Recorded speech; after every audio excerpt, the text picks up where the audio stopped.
commence this session.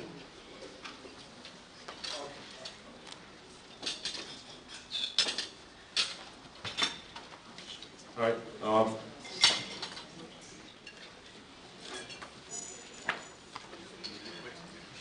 think we are in Uganda, in African ways, we are on time. So ignore the agenda, the time bit. We should be able to start and roll as we are. We'll start off with introductions. You're going to see a lot of me today. My name is Fred Kipinzi. If you want to baptize me with a Uganda name, please, let's talk after this. I'm actually looking for one. I'm the founder CEO of Belva Digital, and we're going to talk a lot more today. But as I'll let Sharon of UMS, properly welcome me into our house. Sort of jump to the queue here. So Sharon, please. Thank you, Bird, and the Belva Digital team. Ladies and gentlemen, good morning. And to those who are having breakfast, keep having the breakfast as we proceed into the session.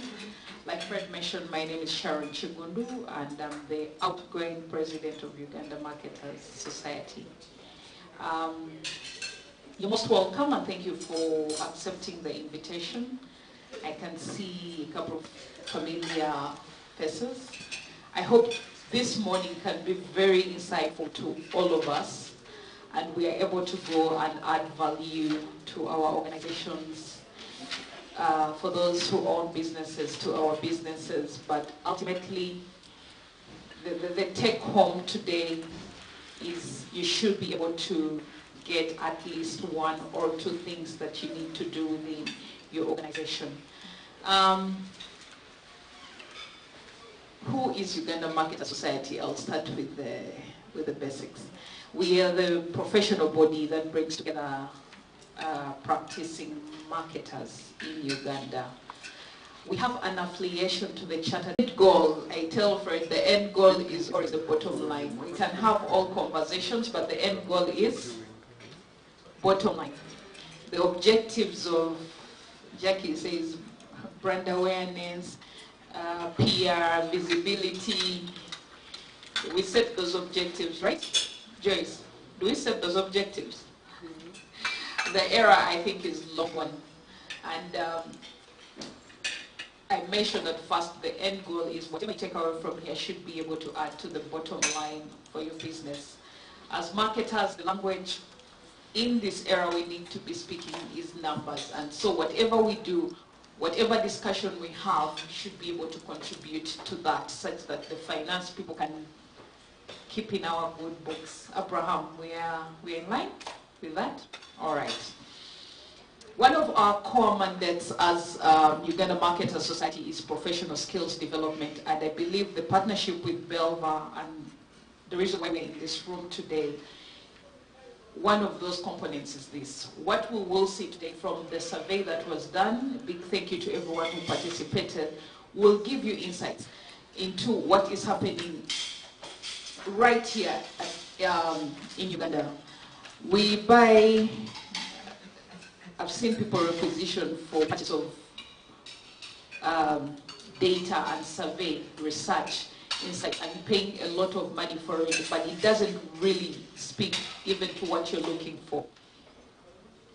The teams in the agency, you agree with me, you're looking for this data, east, left hand, center. And we still haven't yet got concrete data in Uganda that speaks to our businesses, our demographics as a country, our consumers. It's not really there. So when Belva Digital puts in the effort in partnership with UMS, we need to give them kudos for that. Because what you're seeing here, I'm very sure, in some presentations we're going to be seeing these numbers. Jordan, you agree with me? So based on the state of digital marketing in Uganda, the survey that was done by Belva Digital and UMS, we can say this is You get it? You speak authoritatively because the information has been ably availed to you. And the information is meant to help you with insights to make those decisions that you need to make for your organization. The other mandate that we have is promotion of professional marketing standards. Of course, speaking into the research as well. Standard means you have a benchmark and you speak authoritatively with figures and with facts on what you're talking about. Not it is assumed or it is said. That's a common word here. When someone says it is assumed or it is said, just know it happened at Chimeza somewhere. Someone mentioned it. So they picked it up, but it's not backed up by numbers. It's not measured. What can't be measured can't be done.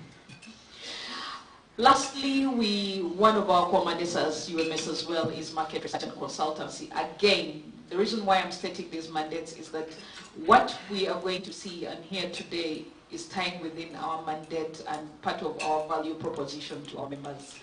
So partnerships with award-winning agencies like Belva Digital are strategic and meant to elevate organizations and the marketing profession to their next big dollar. Subsequently, contributing to their organization's bottom line. Once again, ladies and gentlemen, thank you for joining us. Thank you for accepting our invite, and we hope you have a good morning.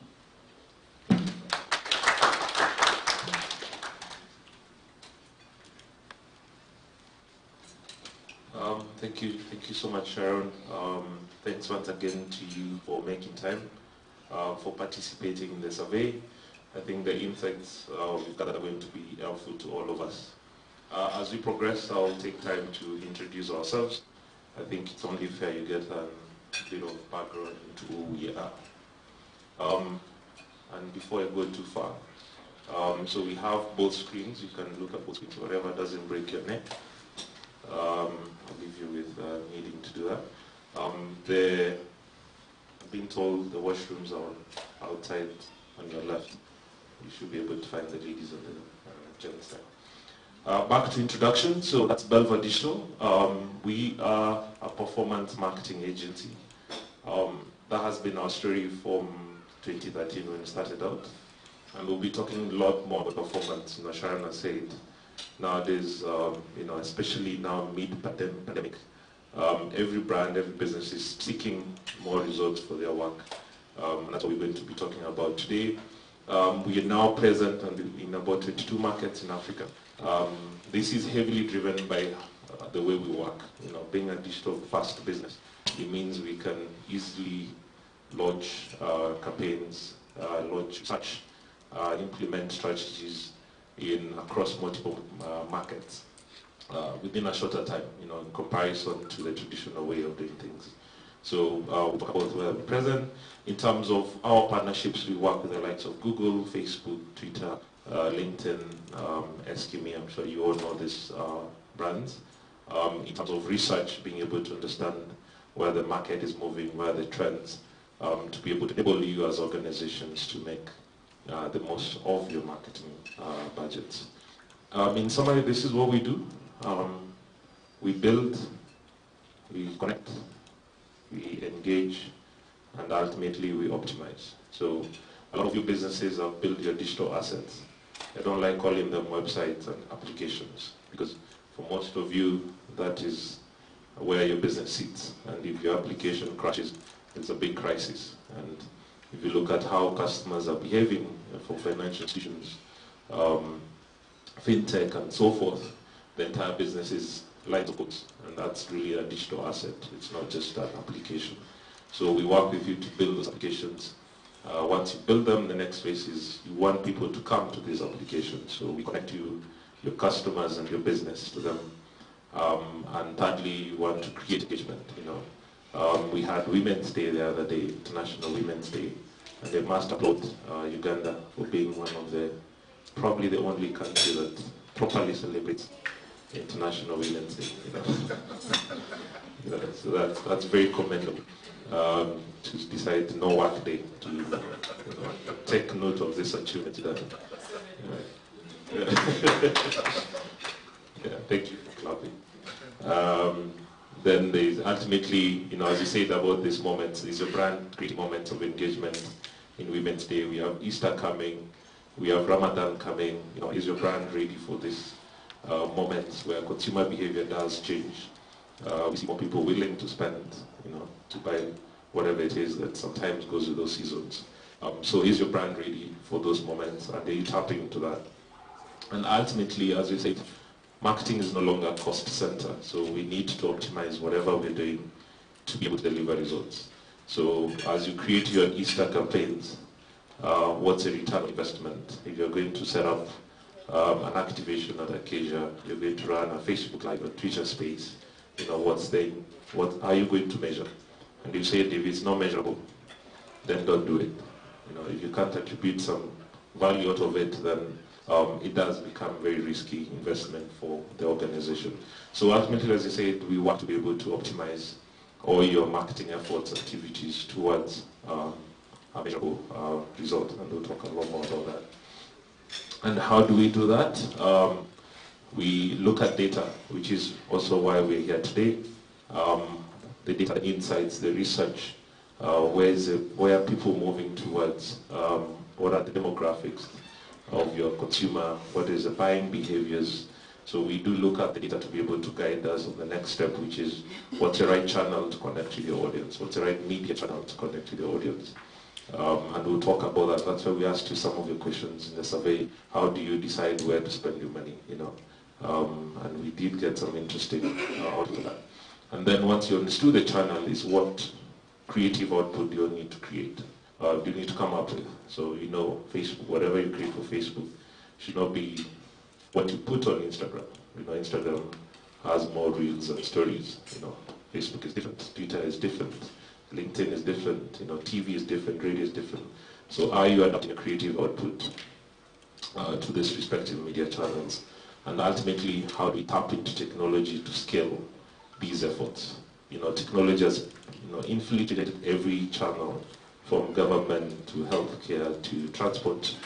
Of course, marketing is benefiting from that. So how do we tap into technology to be able to automate, accelerate, and scale our efforts? Some of the clients have been able to solve. We've worked with a number of brands. Some here, for example, Movit in Uganda, EcoBank in Uganda as well, and a couple of other markets here. We're working on the relaunch of Ting, which is a B2B product now. We worked with on the humanitarian side as well. Worked with FMCG brands as well, banks and so forth.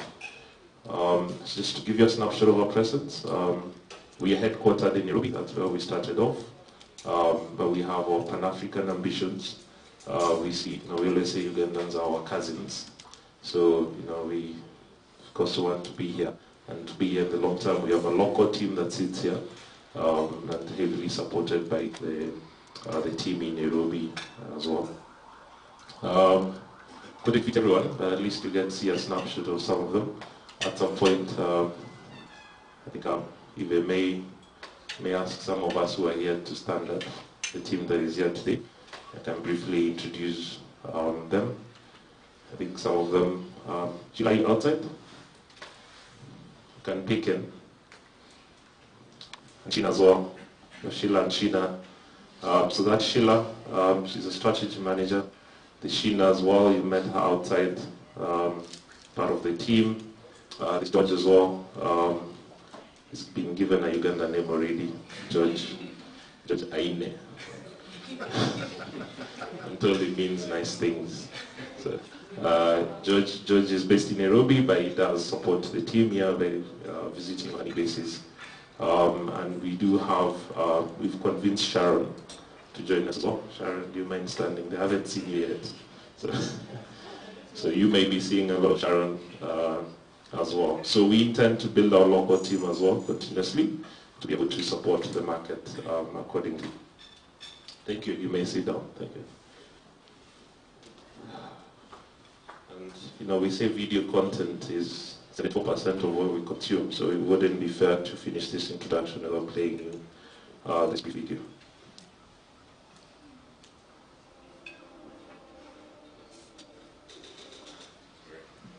Sort out the audio processing.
Saying we want to co-create success. One of our successes we've had is we've never had a marketing manager fired. We've always been promoted in our many years. So we always say we are here to get your promotion and your bonuses. So just briefly I'll show you some of the work we're able to do. Starting off, just play a few videos.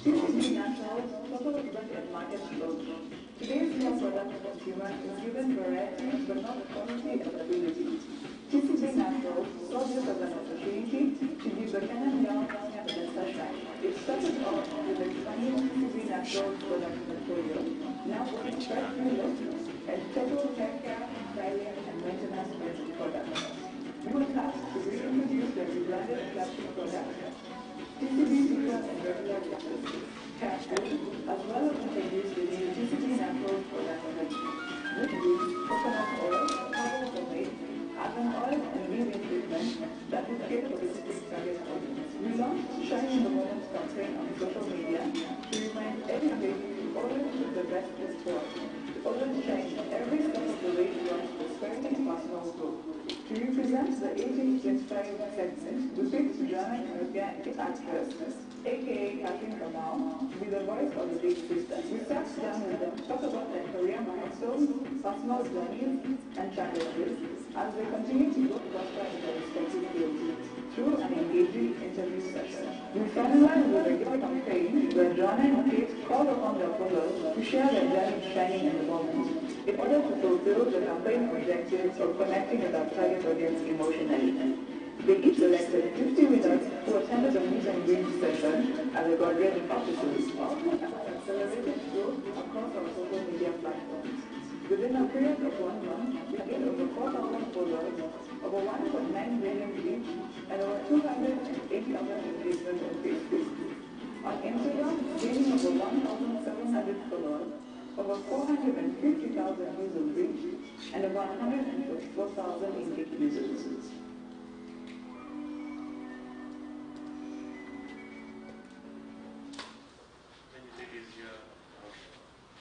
How many ladies here use TCB? Yeah? Is it still It's not yet come in? It is. More of it is big? Okay. I tell them to launch here, they didn't launch here, so tell them come and do it here as well. Just to quickly show you another animated content we created, and I think for banks and institutions, I think we've seen the need to, of course, do your real video, real model shoots, and of course animated 2D, 3D content.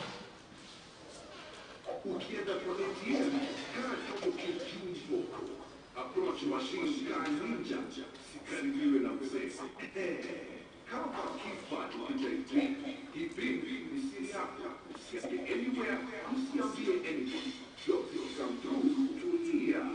Make sure transaction imekuwa complete. Na usikubali usaidizi kutoka mtu yeyote kwa kitia. Ukipata tupigie kwa 020-277-600. Have banks doing a lot of customer education. And lastly, as you said, we do build some tech solutions. This is one we built during COVID.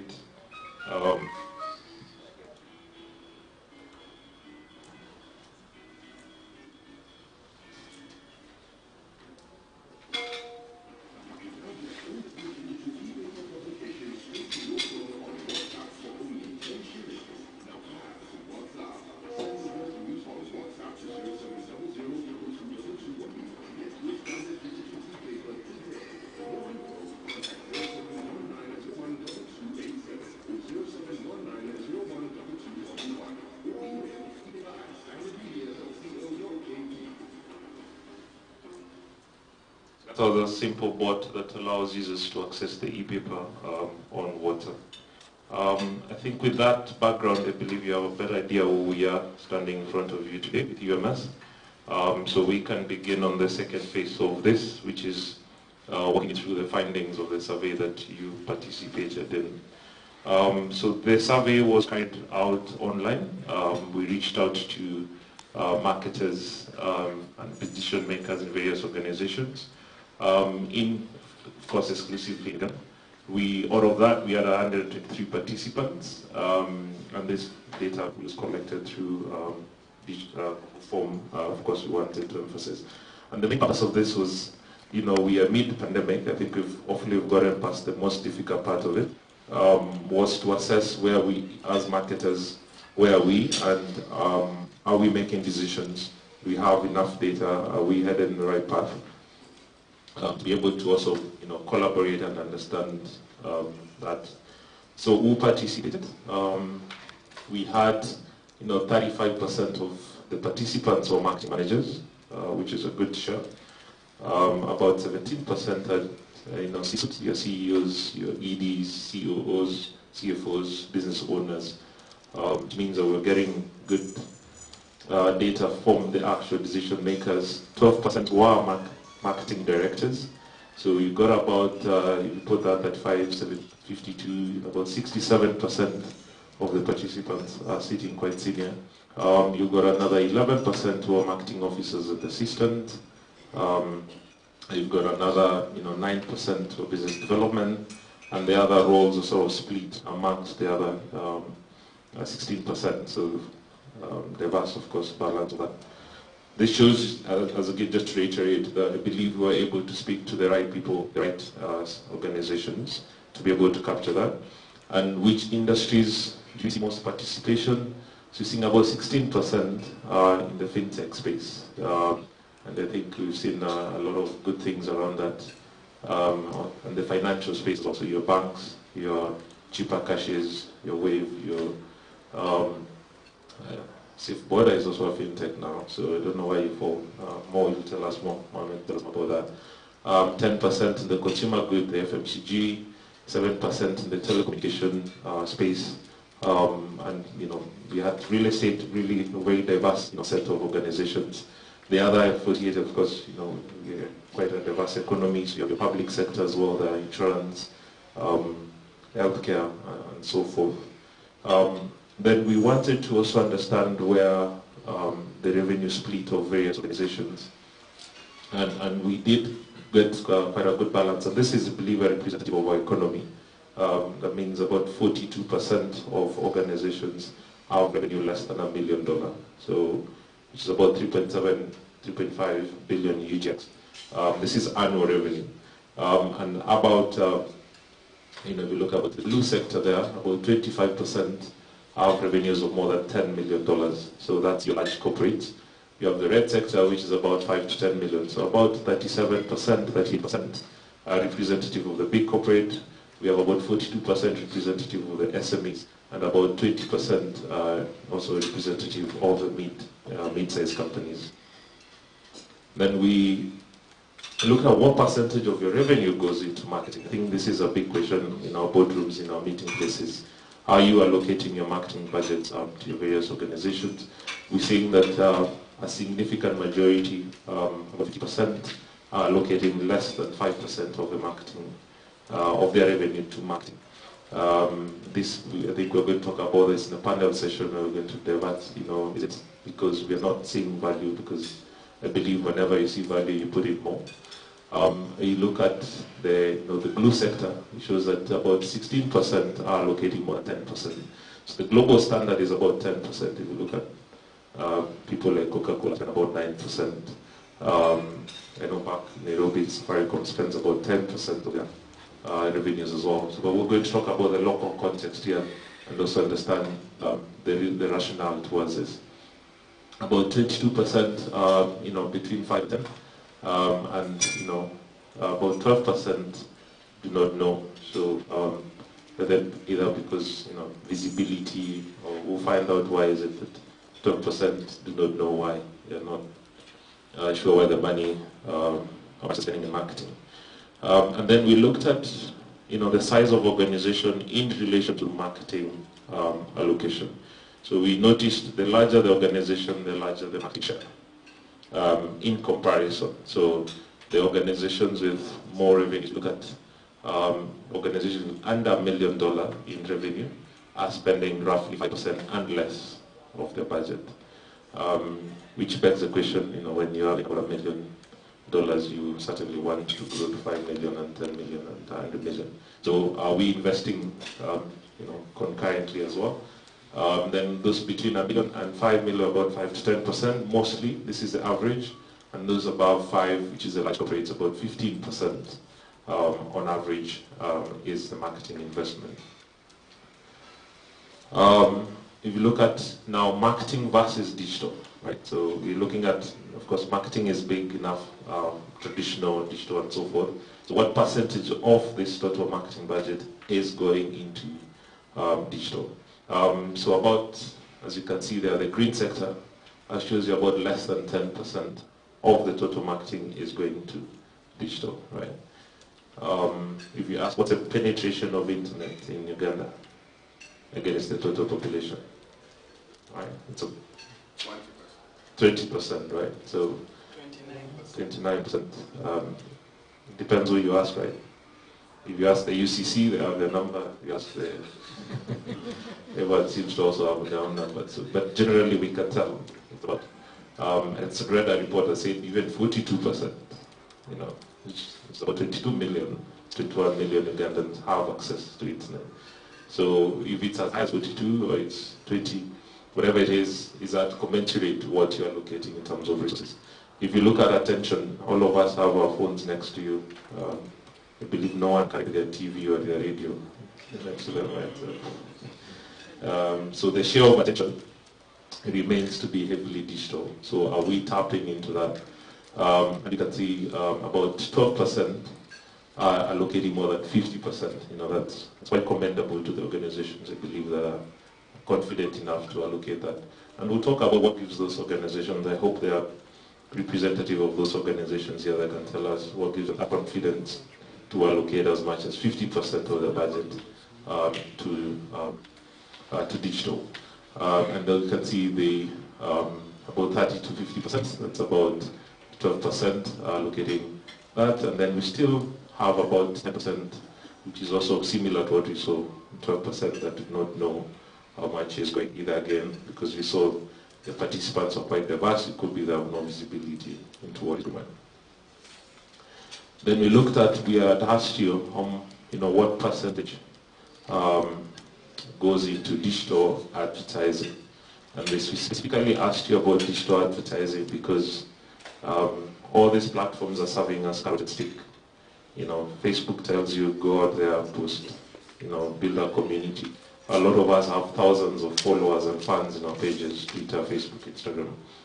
But you can only reach them if you actually spend, right? So it doesn't matter whether there are 100,000 of them. If you post now, probably reach about 2% if you're lucky of that audience organically, which means that every time you have to put in money to extend your reach and to be able to reach these audiences.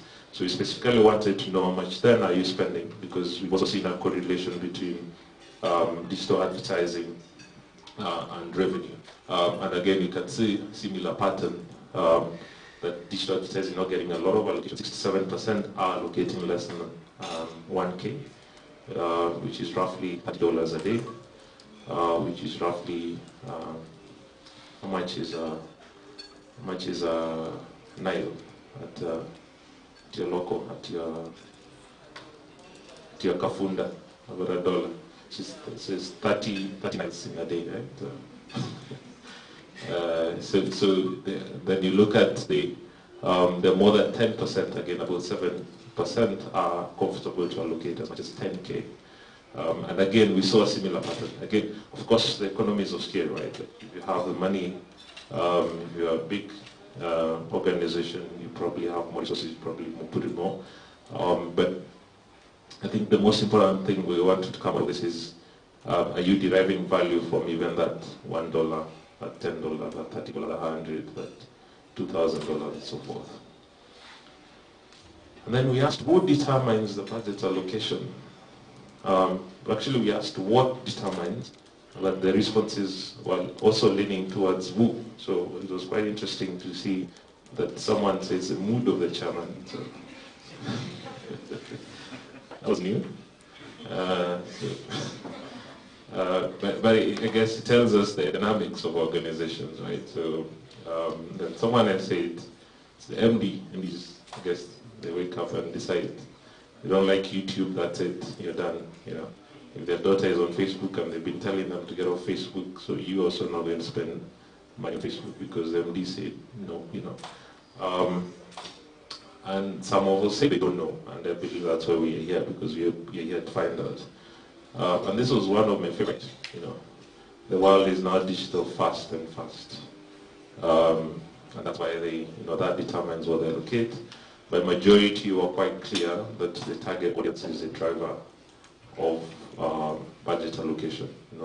They look at the audience. Is it on Facebook? Is it on Google? Is it on Twitter and so forth? And then they allocate a budget. And we're going to talk about the beauty of digital, because you can, when you're planning your campaigns, you can actually tell how many, for example, you want to target mothers of children under 10 years, and you want to tell them, say, health insurance, or this bank account where they can deposit and add some interest. You can actually get this total number, potential number of this audience, which gives you a picture of, even know if you spend X amount, you'll be able to reach 10% of this audience, 20% of this audience, 30% of this audience. That kind of segmentation, you not find it anywhere else. Unless you say, Kololo, I see a lot of Harriers and Prados, so let's put a billboard here and hope that, the rich folks will see our campaigns and so forth. But it's good to, I think, just to emphasize the value that digital is coming, and we're seeing that, millions of Ugandans are online today. I think at this point I'll pause to share one of these favorite quotes from Henry Ford, the man who founded Ford the car, and also one of the innovators of the assembly line, as we know it today. As he says, a man who stops advertising to save money is like a man who stops the clock to save time. There's a strong correlation. We're going to discuss about that, about advertising and how much money you have in your bank.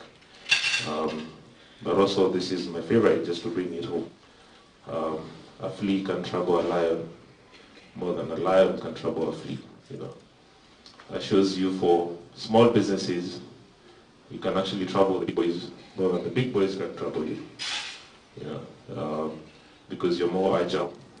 you're faster, you're quicker, you're always looking for growth, and there's push. And we've seen startups, we've seen businesses like Flutterwave. I believe the largest unicorn today, $3 billion. How many businesses in 5 years, right? Be valued at $3 billion in 5 years of existence. We've seen institutions that have been here for decades, hundreds of years. They're not even half of that. So I think what you're seeing is the emergence of digital, emergence of technology is helping a lot of these businesses. You've seen Cheaper, which is born and not bred here, but born here, bred in the US and so forth, in Africa. Also valued at $3 billion, right? To be able to get one of the biggest artists, to be their influences. These are things that would not have been possible. I think we want to, and that's why we have in this conversation the power of digital to accelerate our organizations to that kind of growth and technology as well. Just coming to the second phase of our questions, we asked how your organization is performing online. How do you feel you're doing? And majority are generally satisfied. We start about 10-11% are very happy with the work, which is very good. I believe they're very satisfied with what they're seeing the brands doing online. We're seeing about 27% who are averagely happy. They're okay. They can roll with. They can tick the boxes. They are like almost to tip into the 11, hopefully. And there are about 39% that are sitting in the middle, saying we're okay. We posted an image on Women's Day and we're fine. My boss is okay with the things. No one is shaking the table. And we have about 16% that are quite concerned about their presence digitally for the organization. We've got 7.4% that say we're really doing bad. And I guess we can tell those who are going to heaven and those who are not. Honestly, have to tell us where they stand. But it also tells us, where the areas are and what we need to adapt. And then we narrowed further down social media because you also said social media is your biggest driver for ROI. So we asked, how do you rate your social media? And what are you doing on social media? So 61% are there to share information, right? And about 26% are there to engage the active community. They have a very active community. And again, we also see the ones that are going to heaven, about 13% acknowledge their content is boring and it needs a bit of a lift in that.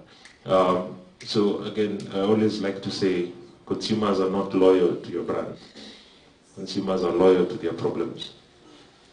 We wake up every day trying to grow.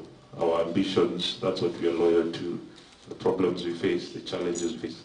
So whenever you're pushing out content, please do not be obsessed with your brand.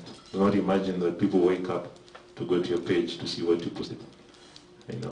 They don't. Apart from you, probably your internal people and of your friends. So the content has to find them. So aspire to create content that engages. Aspire to create the content that resonates with the people. What is trending today? What are people talking about? Today is Thursday, right? So probably there was a traffic conversation in the morning. So where do you come in? Fuel has become very expensive. Where do you come in? So those are the things that people are paying attention to. We had the lockdown. We've seen Rocket Health. Congratulations to them. We've seen the banking. Check your bank. We'll have see you behind. See you separately. Hope you brought enough checks for us. So again, these are things we want to, people are talking about, so how do we align ourselves to this? And then we asked, what is every marketer in pursuit of? What do you go to bed, asking yourself, what are you chasing to achieve? And before I answer this, there's a survey that was done by, I'm not too certain, either McKinsey or Deloitte, one of these big boys. And they globally asked marketers what's their biggest fear. And does anyone want to take a guess? What's the marketer's biggest fear? Yeah? The room is small enough, you shout, you can hear you. Staying relevant. Staying relevant? Another guess? From this corner? Sorry? Someone say something? Losing customers? Okay. Anyone? One more? Creativity. Creativity, right? So the biggest fear for marketers was none of that, was to get fired. Why would they be concerned about getting fired? Right? Because as marketing managers, there's a lot of weight on us. And there's always pressure from salespeople and the management people. And what do they want? They want growth, they want customers, they want retention, they want referrals. And as you can see, 40% of you said, what you really, really want is customer acquisition. Because deep down you know, if this is achieved, then your biggest fear, I'm not saying it's probably getting fired, but what you all said about being relevant, being creative, really points towards that need.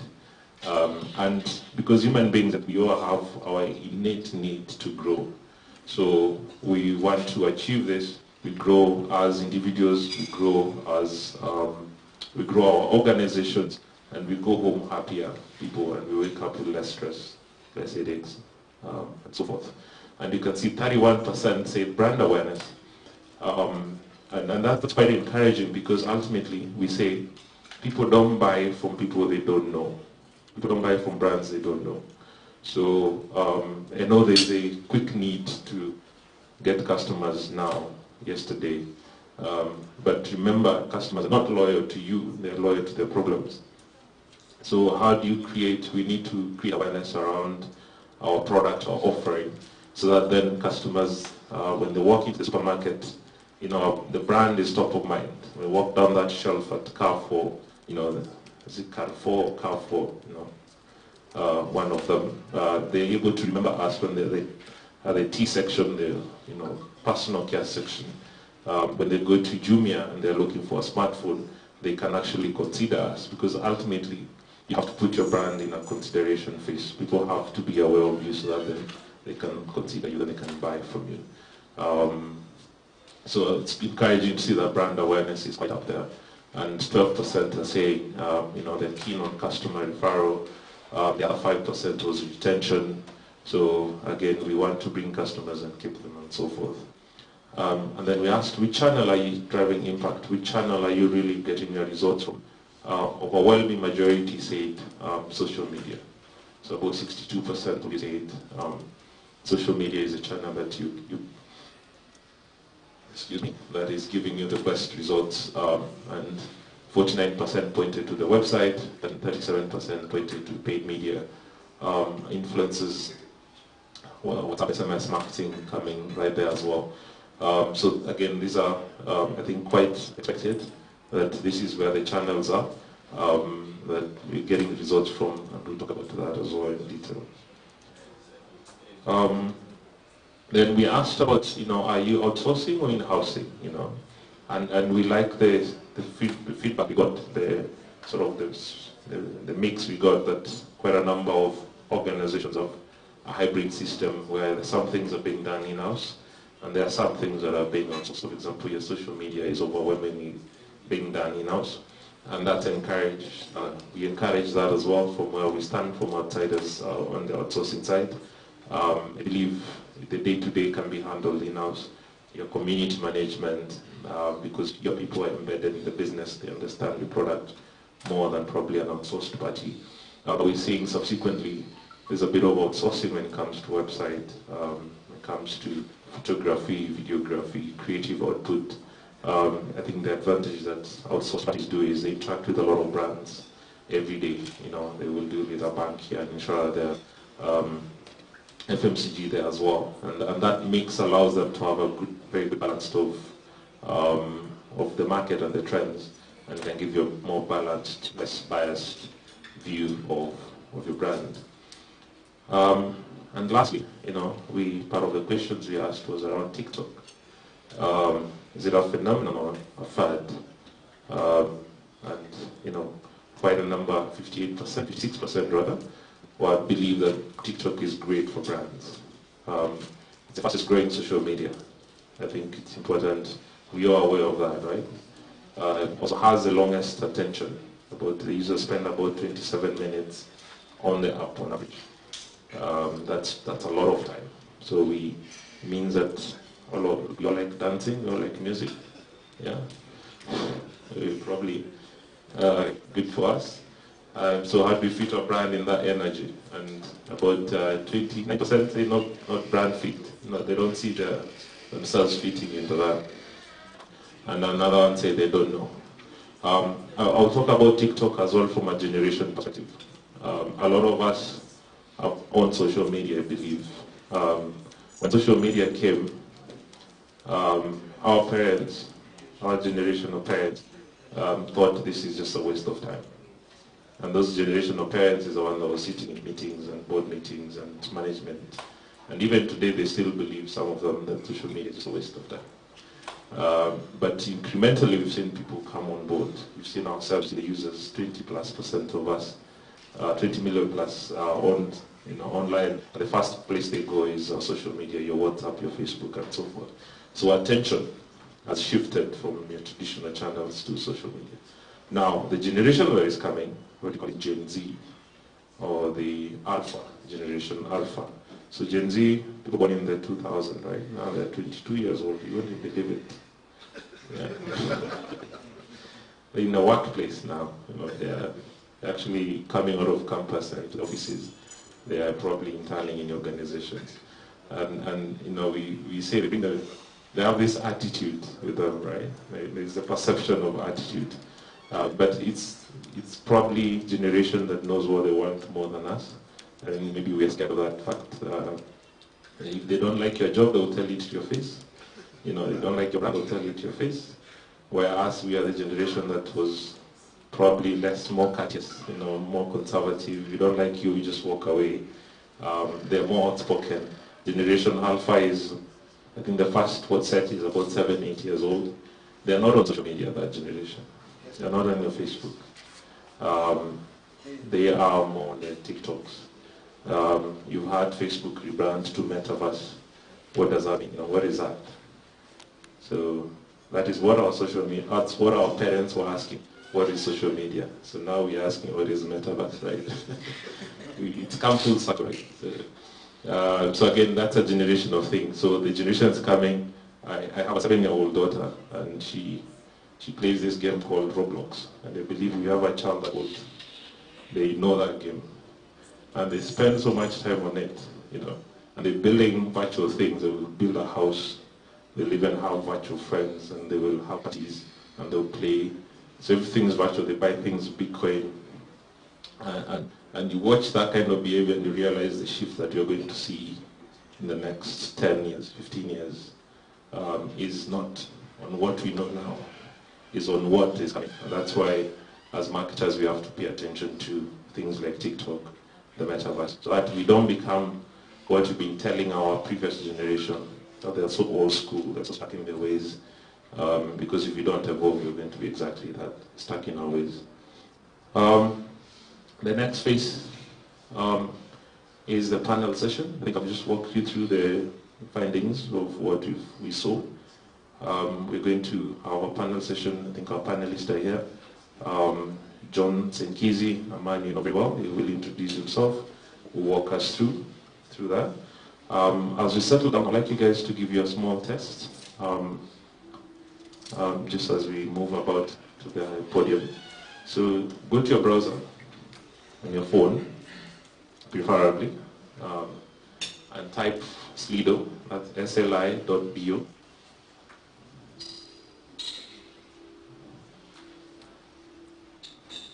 sli.do, no .com, no, just believe me, just type that. Something will load. Yeah. sli.do, or you can Google Slido as well, something, the first whatever comes up, click on it or the top. You'll be asked to put a code, so put 0256.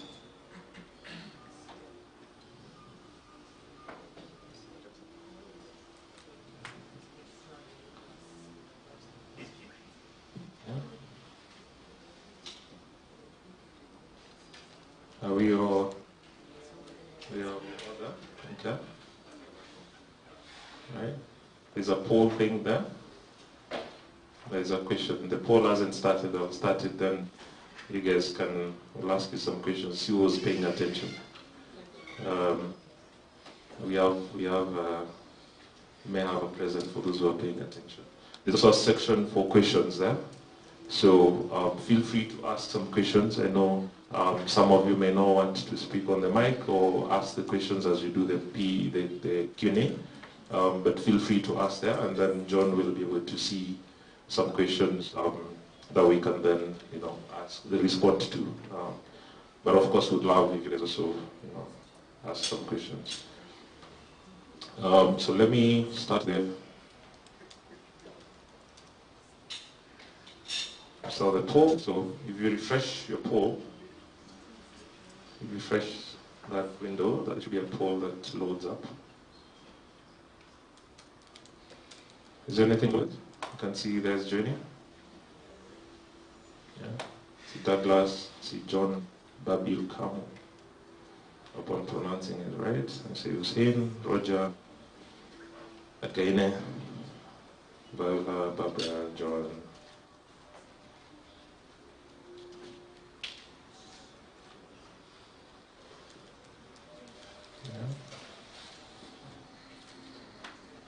Okay, so just waiting for some of you to join. I see Claire.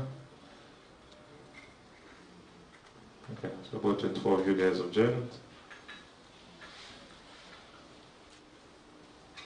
The quiz has started, so you have about 10 seconds for every question.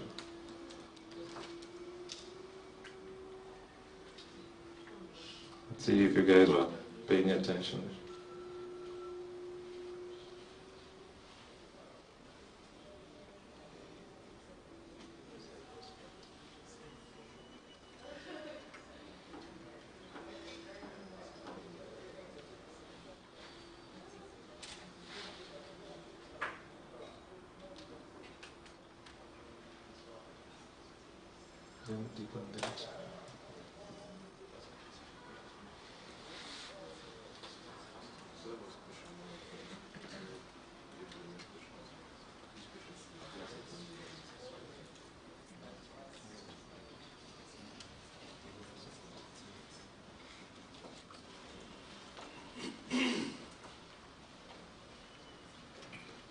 You can see the next question.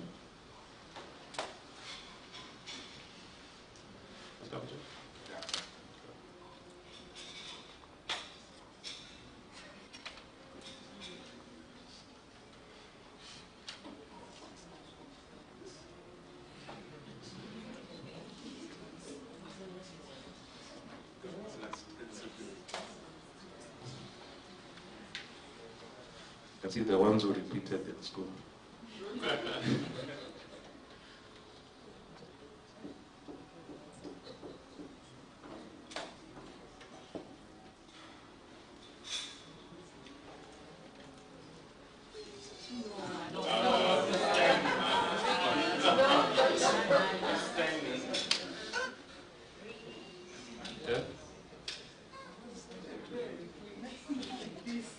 Lydia.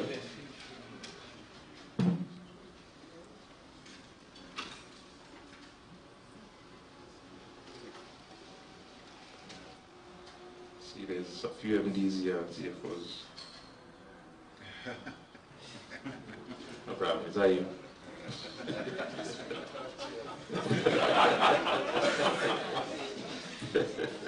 The chairman didn't come, eh?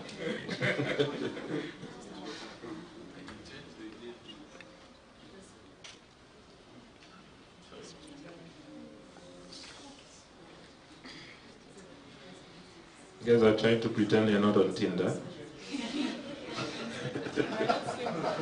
Yeah, you're trying to pretend. I see you, We have the data.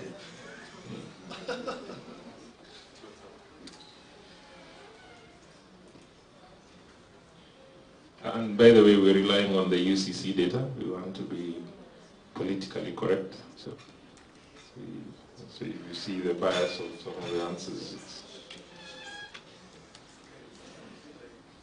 This is the research they released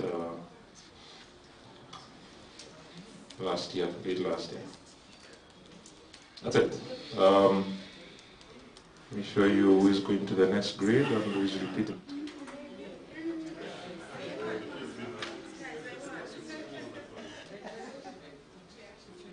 So we have Doreen. Where's Doreen? Well done, Doreen. Can we clap for Doreen? Then Roger. Where's Roger? Oh, well done. Well done. John? Not John with a B. Well done. Sorry, my eyesight is very bad. Abraham. Oh. Right, well done, well done. So those are what's proceeding to next phase. So the rest of you can go home. Nice having you. Anyway, thank you for participating. We'll proceed to the next phase of this conversation. So I'll ask the request the panelists to jump on the podium. We have this conversation. As mentioned, feel free to throw in the questions. They're on the question tab. We can pick that up once we get them. Thank you. Thanks once again.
Thank you very much, Fred, Sharon, for the session. Good morning, everyone. Thank you for taking time to come through for this. My name is John Senkez. I'm going to be hosting the panel session. A digital marketing professional. I think I've been at it for over 11 years. Various industries, started in the media, did some time in advertising agencies, went to telecom. I'm now with the National Social Security Fund, where I lead digital with an amazing team. I have quite a solid panel today. I'll start from the far left. Jackie Namara. Jackie Namara, I think everyone knows Jackie, but in case you don't, is the CEO, Iguro Consult. She works with people and businesses to embed marketing as a key driver for business growth in conjunction with a network of business experts. She's a chartered marketer and a fellow of the Chartered Institute of Marketing in UK with over 20 years experience. She's done time at Unilever, she's done time at UBL, Airtel, Stanbic, Vodafone, to mention but a few. She's fascinated about how brands influence our lives and how they can be used as tools for supporting sustainable business. What her profile doesn't say is she's one of the most resourceful people we have in the industry. Jackie, you're welcome. Next to Jackie is Fred. You've all met Fred, but I'll do a quick one again. Fred Kithinzi is the CEO and founder, Belva Digital. He sits at the intersection of people, products, and processes. These are key pillars in, must be in unison for organizations to deliver efficiency, operational excellency, and sustainable growth. He's done time at Google and IBM before he ventured into personal business. Fred, now it's me to welcome you. Welcome to the panel. Next to Fred is Sandra Arinitwe. Sandra has a lot to celebrate lately. It's like God is focusing on her side for now, exclusively. Sandra is a marketing, communication, and media practitioner with a solid background in healthcare, real estate, advertising, print, and broadcast media. She's called to serve, tell stories, and use technology to offer solutions and change the lives of the communities around her. She's on a never-ending journey of learning, unlearning, and relearning. She's also an athlete and a sports fanatic, and the marketing manager, Rocket Health. Sandra, you're welcome. Next to me is Mohammed. You're Fofi, right? Yeah. Okay. Mohammed is the head of marketing at Safe Border. He's a marketer driven by figures and results in terms of return on investment. Over the last 5 years, Mohammed has executed successful strategies that have enabled the teams he's worked with to achieve great results.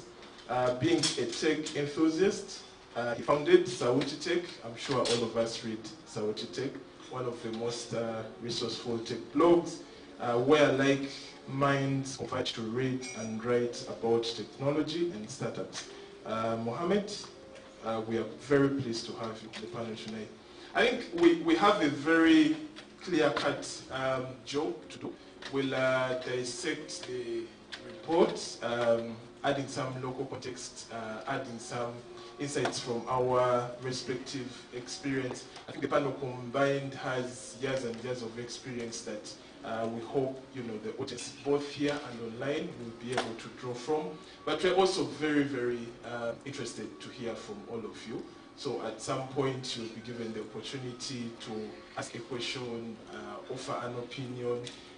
The guys online can use the tool that Fred has just demoed, sleep.do, to ask your questions. Feel free to ask your questions in the comment thread on YouTube, on Facebook, where the event is currently live streamed.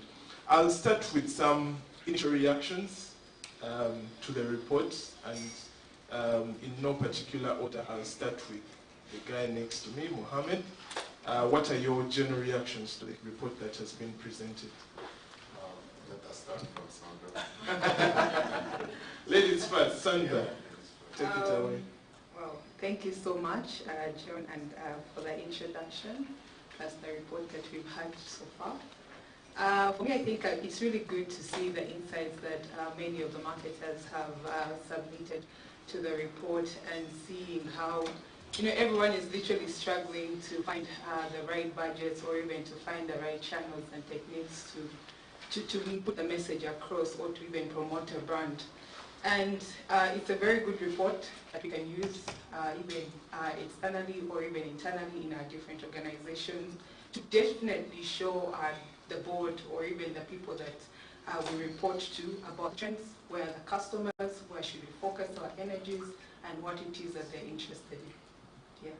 Okay, thank you very much. I saw some stats that aligned to what I expected, really, from the market.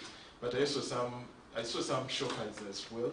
You'd think now, especially post COVID-19 and the lockdown and the shift of companies towards digital, that digital would be getting some considerable spend, but the statistics say otherwise.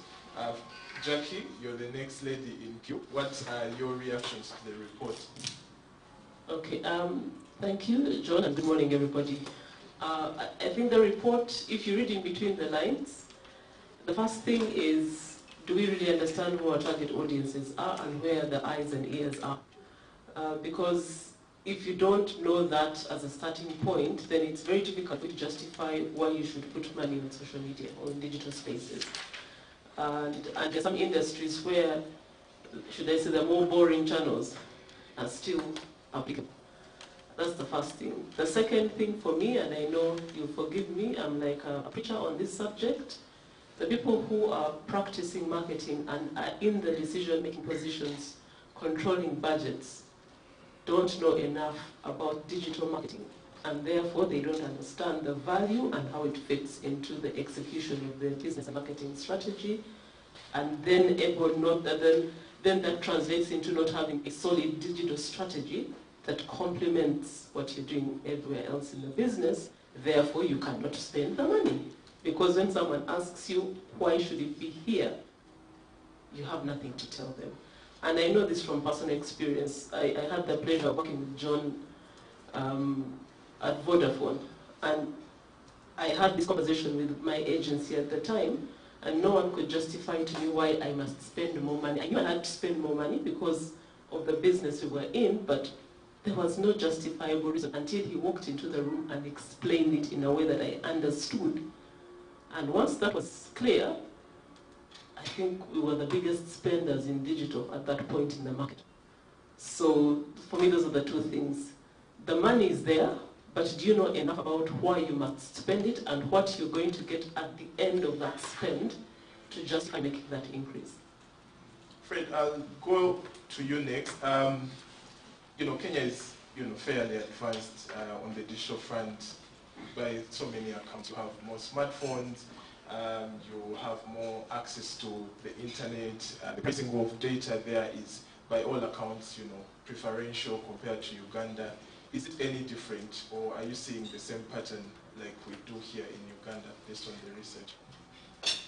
I think we did carry a similar report, survey rather, in Kenya. And one of the distinctive differences that came in was who makes decisions. That was one, that was key. What I've seen in Nairobi and Kenya at large is marketing managers are very powerful. And they are one of the people that the MD keeps very close, because the MD has realized if this person is doing their job well, the organization grows very fast, and we all meet our obligations. So what we want to be able to do is what Jackie has said: grow the capacity and the capability within the marketing team to give the organization the comfort that what we're doing in the digital is the right thing. We're not guessing. When you're asked to justify and why they spend it this way and why are we getting results, then that is possible. As you said, Jackie said, when John came at Vodafone and said, if you do Y, you get Z. And it's often very simple. The beauty of digital, as we've always said, is it's one of the most measurable channels you'll ever have. We also seeing the spends also transition in Nairobi, where significantly more spends are going, 30% plus, majority now. 30% of the budgets are going into digital first. And some of the things that COVID did was accelerate that. COVID came, we were all locked down, and we all did spend a lot of more time, we all did buy more devices because we need to work from home. And all these things really have to benefit the ecosystem. So I think those are the key differentiators that really stood out here. Okay. Mohammed, what are your initial reactions to the report? I don't really have any reactions. I think when we have this question about who makes the decision, mostly in Uganda, especially in small businesses, sometimes the founder thinks that they can do marketing, or in a way, everyone has an opinion on marketing, right? They see big brands, we need to look like P&G or whoever, right? However, they don't understand the work and the effort that comes when you launch a successful campaign, right? They think it's easy, you can execute immediately, right? In 2 days you launch a big campaign, and then everyone, they expect everyone to know about it, or even when you launch a campaign, after 5 hours, you get a Slack from your CFO, how are the results coming, right? Sometimes it's like, of course, there's crazy pressure, especially that the budgets, everyone is suffering in a way, especially during COVID. But I think now there is an opportunity for marketing people to dedicate budgets where we get the highest ROI in a way. All right, so I'll go to you, Sandra. We all know where you work, the kind of product that Rocket Health is. Do you also, in your context, have the same task, having to over-justify your digital budgets given the fact that the product in itself is a digital-driven product, would it be safe to assume that in such a context, digital takes precedence over other channels? If that's not the case, what informs your budget allocation in such a context, but also, outside Rocket Hill? Okay, thank you, John, for the questions. For us, the team, I think, like any other marketer, has the challenge of having even a budget to start with. And until recently, maybe last year, that's when we had our very first budget as a marketing function. But our initial approach was digital, and it has always been digital first. So we know our customers, most of them are digital, our product is digital. We have all the touch points that are also digital. We have a website, you can get any services via social media. Until then, last year we launched a USSD code. So we have been fronting digital first. So our very first priority is there, and it's just ensuring that we streamline every experience on the digital front. And once we get the sufficient budgets, and then we just go above the line and then use these other channels, everything else is clearly stipulated, or even the brand message clear on the digital front. Yeah. Fred, where is the friction? Is it a challenge of availability of the resourcing that companies are maybe trying to cut costs, and marketing is an easy one for them to cut? Is it a question of costs? Is it a question of value, perceived or real, that marketing offers? Is it a question of the leads in those organizations failing to create a clear, synergy between or correlation between the marketing effort and the impact to the bottom line? Where is the friction, in your opinion? I think my perspective is three things always have to be in tandem for organizations to grow: the product, the people, and the processes. A lot of us have the product. You have your businesses, there's what you sell and the services you offer. Often, you may or may not have the right people, because organizations have to be people first. You have the right, well-skilled people to execute on this product, take it to market, to acquire customers, to grow it, to create referral engines and all these other things. And if you have the right people, then you have the processes in place. We keep saying digital is measurable. It's not that, when you set up a campaign instantly, you do get some results, but you have to go above that and set up the right tools and set up the right process to be able to know when someone clicks on the ad, what's the journey that happens, and then to be able to measure that journey from USSD, what happens when they register on the app. If you've got 10 people registering, only 2 requesting for a ride, that's about 20% conversion. So as marketers now, you sit with the product team and try to figure out how can you improve this, conversion from, download to registration to trip, just in the context of safe border. And we all have these journeys. If you look at your business, try to map out that journey. So those are, the breaking point is, it could be the 3 things. We've seen organizations that have really good products, but then there's no proper either people or processes in place for this. Or we have very good people, but they're not supported by the processes within the organization. So subsequently, the hands are tied. Or you have the people and the processes, but your product is not that great. There's no market fit. And as we say, marketing does not fix bad products.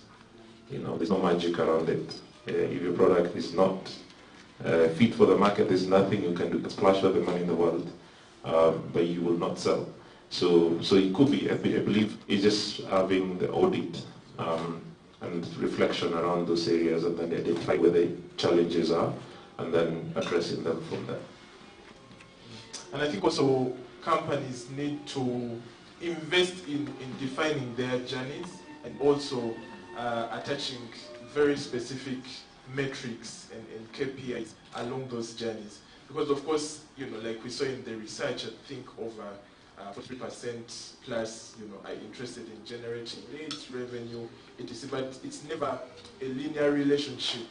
That the more you're going to spend, whether on traditional or digital marketing, the more your leads are going to shoot up, the more you are going to close these leads. So I think one of the areas that companies need to pursue is attribution, customer journey mapping, and also having deliberate effort to come up with a customer value management system within the ecosystem, because sometimes you can have so many people within your funnel that lie underutilized, for lack of a better word. The lead generation is not straightforward, which kind of trickles down into the conversion and the effectiveness that is perceived.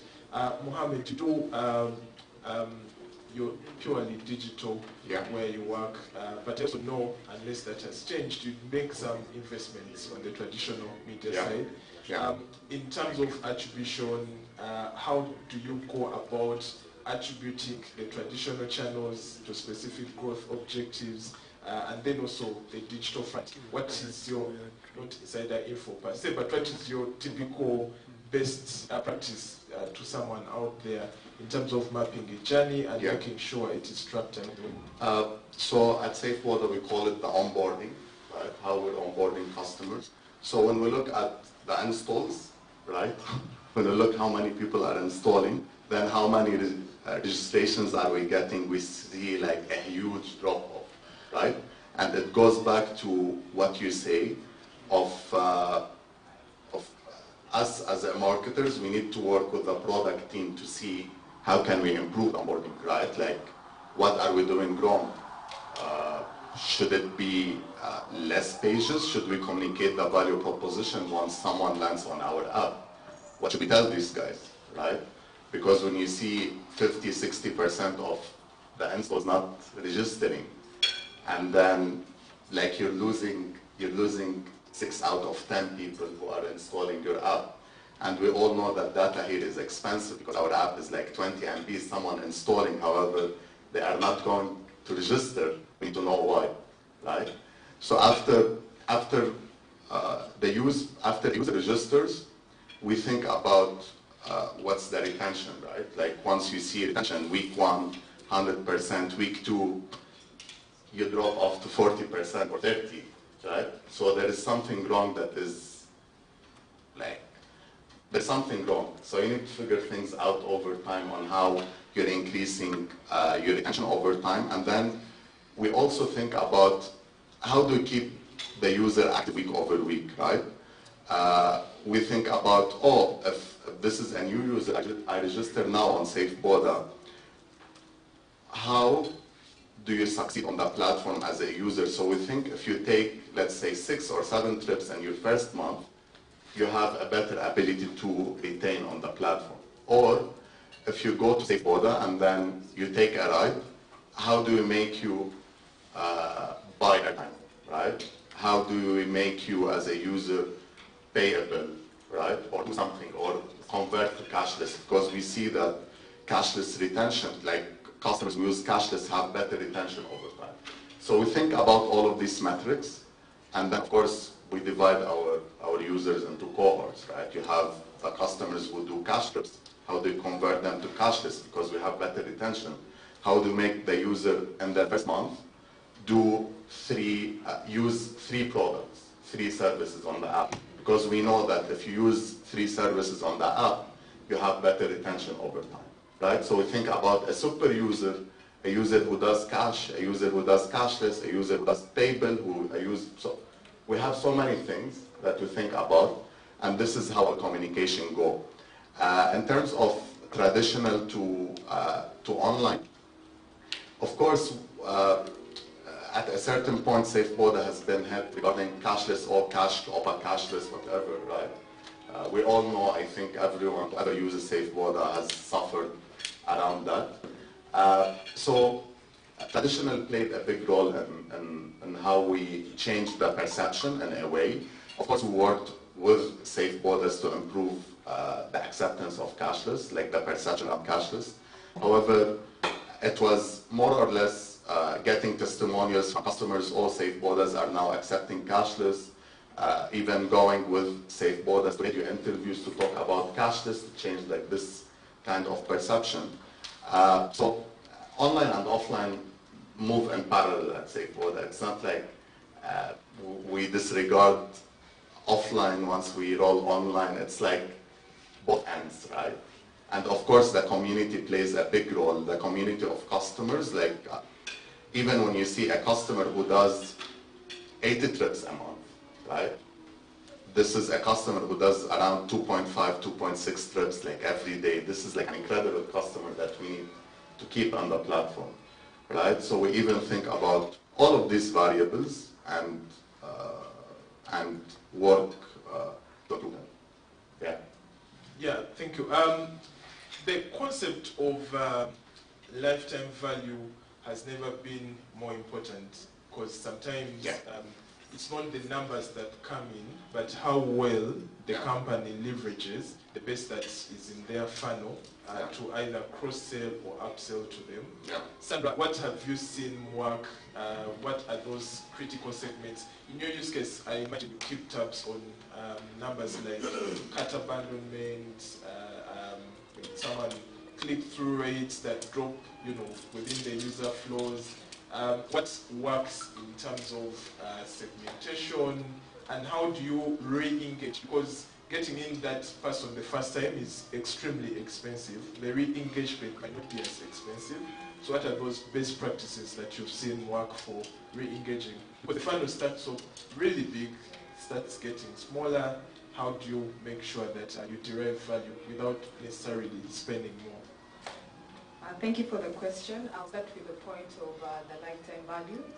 So the nature of our business is that somebody is going to access healthcare when they need most of the time.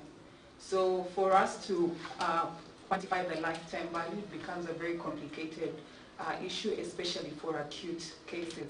So what we quantify in that case, we are looking now at the chronic patient, because this is a person that you're going to serve for the longest time within the business, for as long as they have that condition. So once we onboard, let's say, the chronic patient within our ecosystem, we take down the data regarding their condition that they're managing, the medication that they're taking, and then we create a schedule for them where we can always deliver medication every month, and then when it comes to the routine tests, we always give them reminders. But then in between those times from the first encounter to the next encounter, we are giving them content regarding their condition, we are giving them health tips, we are giving them, even videos from our doctors regarding how you can take care of, if you're diabetic, what food can you eat to help you manage your diet. When it comes to the acute cases, so what we do is, we know the case that has brought you, let's say if it is flus and cough, you're a parent, you're constantly consulting about flus and cough, we then put you in a loop where we can give you tips on how to handle that, do home remedies. But then even other related conditions, we can make sure that we give you content regarding that, and that is either every week or every 2 weeks. So with segmentation, we do according to someone's condition, and then the frequency that you're going to use the service. When it also gets to the online channels, we just follow that pattern. I think it's you want to add something? Yeah. Sure. So on the lifetime value question, so at Safe Border, what we do is, let's say, we check how much does a user spend on our platform, and this is how we define the acquisition cost, right? Like, we can't acquire a user for 30,000 shillings, and then the user ends up spending 5,000 shillings, right? It doesn't make sense, right? I know it's hard to quantify in consumer goods, or let's say if I am in fast move FMCG or whatever, it's hard to quantify in a way, because you don't know the users. It's much easier in a subscriber or a user-driven business. Yeah. But I think what I pick from both your submissions, even outside the context of where you work, is the importance of the businesses identifying their customer and then breaking this customer down into cohorts. I know every business will do the personas and they will have that top level understanding of who their customer is, but rarely do they break it down further. During my time in telco, and I always keep saying this, telcos make money because they know their customers so well. They know what you've consumed in the past, they know what you're currently consuming. Using that data, they are able to predict what you're going to consume in the future. So what it is, the segmentation there is, it's a full team. That's how important that is. Break it down, give people different offers. A guy in Masaka can buy a GB at 5,000. A guy in Barara could buy it at 10,000. And just do maybe site level segmentation, do product level segmentation, do maybe from acquisition source, because the cost of acquisition of this customer is not the same. Fred, it leads me to my question to you. Performance marketing. You are a performance marketing agency. We've seen so many growth marketing roles pop up, especially in VC-funded companies.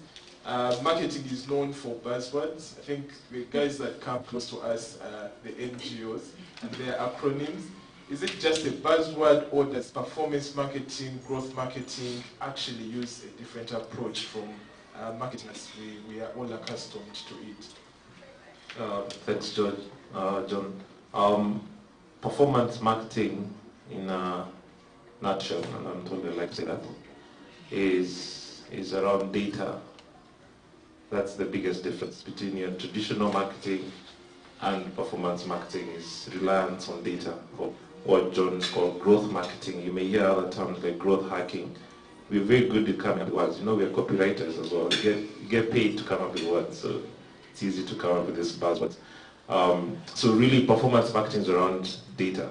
And data, we have a lot of data, tons of data. I was reading that UCC report, and says 30% of our devices are smart, right? Internet enabled, from your smart TVs to your mobile phones. We are generating thousands of MBs, collecting and generating thousands of MBs per device in a day. Sometimes, you know, you buy data and telco, you wonder what telco is eating your data.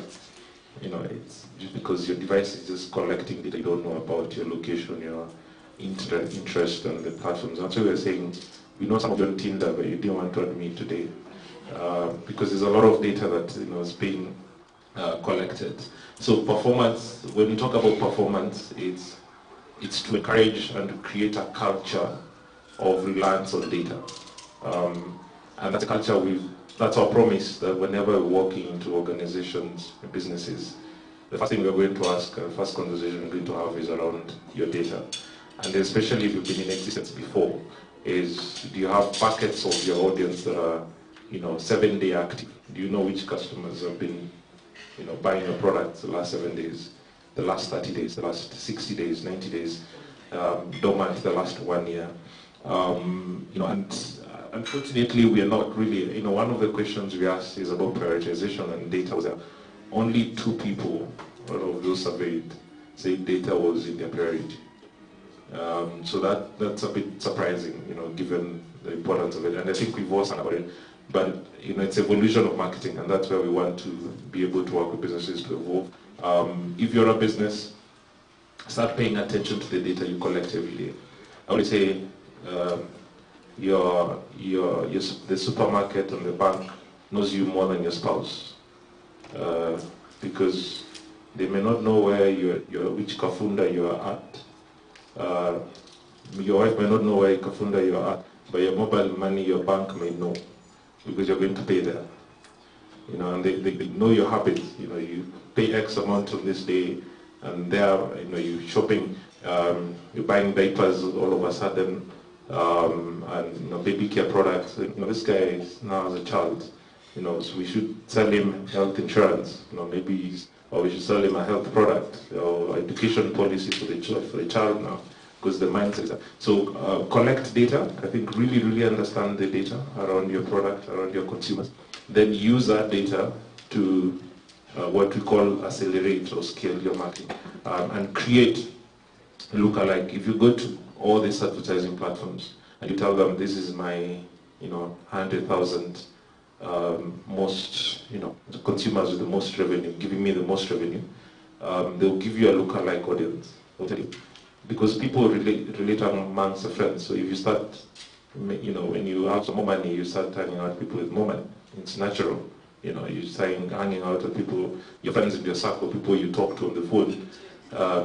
Then it's easy to create people, to get people around you that then probably could be potential customers for your business. So really, performance in a nutshell is data reliance and using that data to scale. Yeah, I've also, having done some work with a number of fintechs, realized that it's basically data-driven from the context of you computing the cost of acquisition, bringing it down, which is not something that happens automatically, but much importantly, how you leverage your base to get value from them, keep them engaged. So some of the companies I've done work for are very thorough. They will look at first-time users between products. They'll look at someone doing maybe stocks, interest them in a crypto product, someone doing airtime, interest them in a data, but all this is possible only if you have the digital stack or software stack that is giving you these indicators. Some of these tools are free, Google Analytics, etc. It shocks me to visit a fairly large organization's website and you try and ping for their Google Analytics and there is nothing really. So they just have this big notice board on the World Wide Web that does not provide any tangible value in terms of fine-tuning their approach, getting value from the investment is concerned. Leads me to the next question, and I think all of you guys will have a go. I have two sons, and when we get time, we do a couple of things together. In their world, I'm the best dad there is ever on this face of earth. But that is because they are exposed to that. So from the research we saw, companies saying they are getting their biggest conversion value from social media. But we also saw only 27% of the companies that attempted the survey saying they've integrated an unintegrated digital marketing approach. Many of the guys are doing predominantly social media. So if you're doing only social media and you're saying it's the most converting channel, of course it has to be the most converting. So what are the opportunities for businesses out there beyond social media marketing? What have you seen work in your different areas of influence? And where do you think a company, what are those top 2-3 channels or tactics that a company needs to employ in order to get the most value from their investment? I don't want to have a go at it. Thank you so much. I think I will say one of them has been SEO for us, search engine optimization. And we worked with John for our website, rockethealth.shop, and the rest of the websites, rockethealth.africa, tmcg.co.ug, and it was around March 2021. But I can say it has proved to be it has proved to give us results, and because we cannot promote healthcare, we cannot, create landing pages that drive traffic to our e-shop for people to buy medication. It's not acceptable. So we decided to optimize our content for every piece of material. We have about 2,500 SKUs if you visited rockethealth.shop. So for each and every product, we had to go back, review the keywords. We work together with John, work on the phrases and whatever it is to optimize.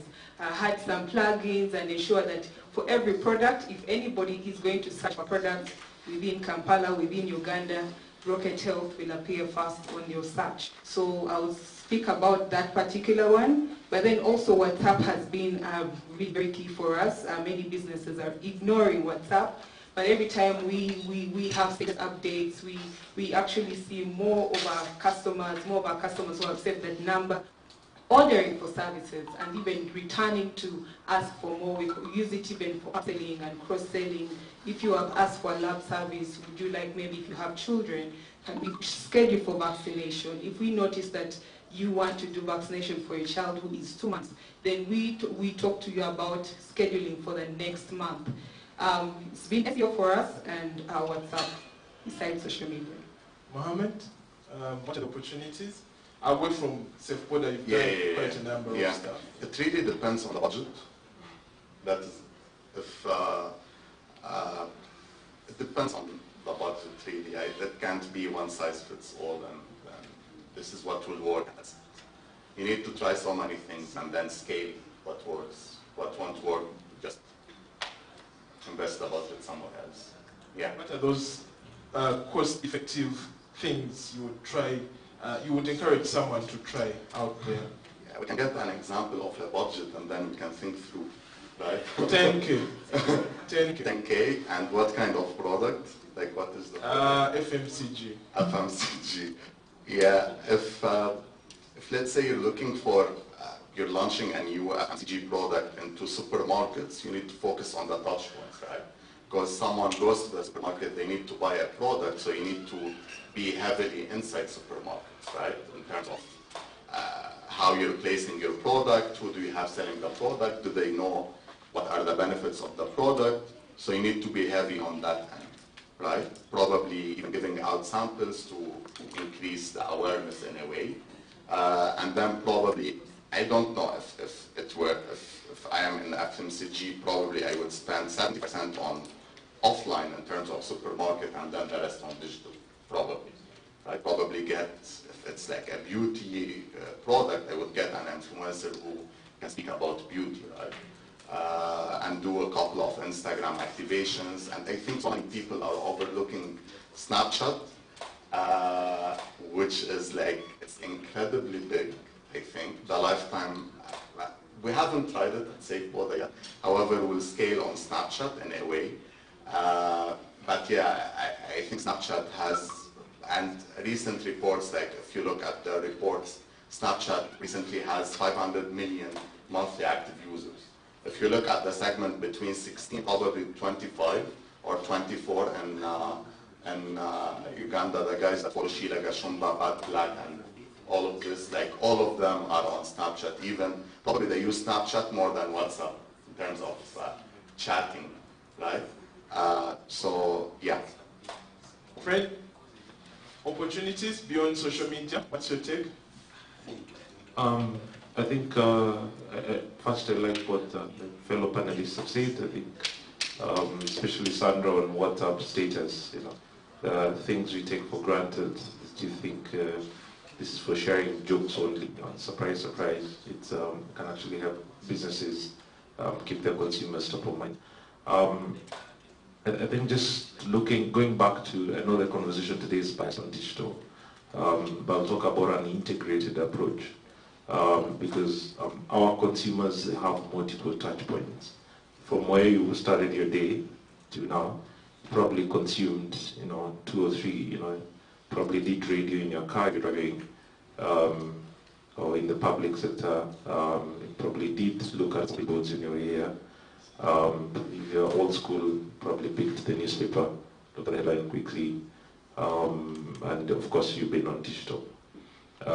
The consumer journey is not linear as it used to be. We say create awareness, or once they're with us, they'll go into consideration. Once they're in consideration, they'll buy from us, and then they'll keep buying from us. There are so many competitive brands, so the touch points continue to evolve. So it's more for marketers really to look at, examine your touch points to know where consumers are, and then what kind of creative format, what kind of objective can you drive, and then aspire to be omni-channel, aspire to be focused on the user, not on the platform. When you're starting up a campaign, do not start with a bias of Facebook. Let's run a campaign on Facebook. Start with a bias of consumer. Which touch point are they on? Have you done research to understand where they start their journey, where they end their journey? How do they know of you? And then how, if it's SEO, SEO takes time, right? Like I don't know how long, Sandra, it took for you. 4 months, right? It took us 4 months to start to see results. I've heard of people getting married in less than 4 months, so that's long. So ideally, but there is a paid search, right? You start a campaign now, by 4 p.m., 5 p.m., you're probably ranking quite at the top. So it's just looking at what the touch points are and then investing carefully. I think the conversation should also not be perceived that we want you guys to, just put in money without necessarily the thoughts and the process in play. Make sure that do what startups do, and startups are really known for testing. Start with this budget, experiment in a week or two. Then all these experiments, you pick up some success stories, use those success stories to put more money behind it. And then ultimately, as you said, marketing should be able to drive growth for the business. Yeah, 100%. I'm seeing a very common trend lately. Companies taking their marketing arm almost 100% in-house. They let their agencies go. I'm actually a product of that kind of thought process. On 2 occasions when I was joining Vodafone, it was the case. Company just decided to insource. Where I am now, company decided to insource. Sandra, I saw a request for proposals for framework contracts recently from your end. What is your take on the in-house agency model? Agency still relevant? Do you feel a purely in-house team offers the most value for a brand? What are the opportunities and the opportunity cost for such a model? Thank you so much. Yes, we did run a pre-qualification ad, but that was, for us in our case, it was basically for creative direction into most of the campaigns that we tend to do. Agencies are still very relevant, and that's why I can still say that we are using some of them to support us, especially when it comes to creative direction, copywriting for campaigns. But most of the times we want to make certain decisions extremely fast. Whether it is content, the content that we are creating, what is the trend at the moment, do we have someone who can do it now, what does the customer want at that particular time? And our challenge has been, okay, if you went to an agency, there's going to be a certain, you have to give them a brief and then they go and brainstorm. You don't know when that material is going to come back to you. And yet you want to have that done almost yesterday or in the next hour.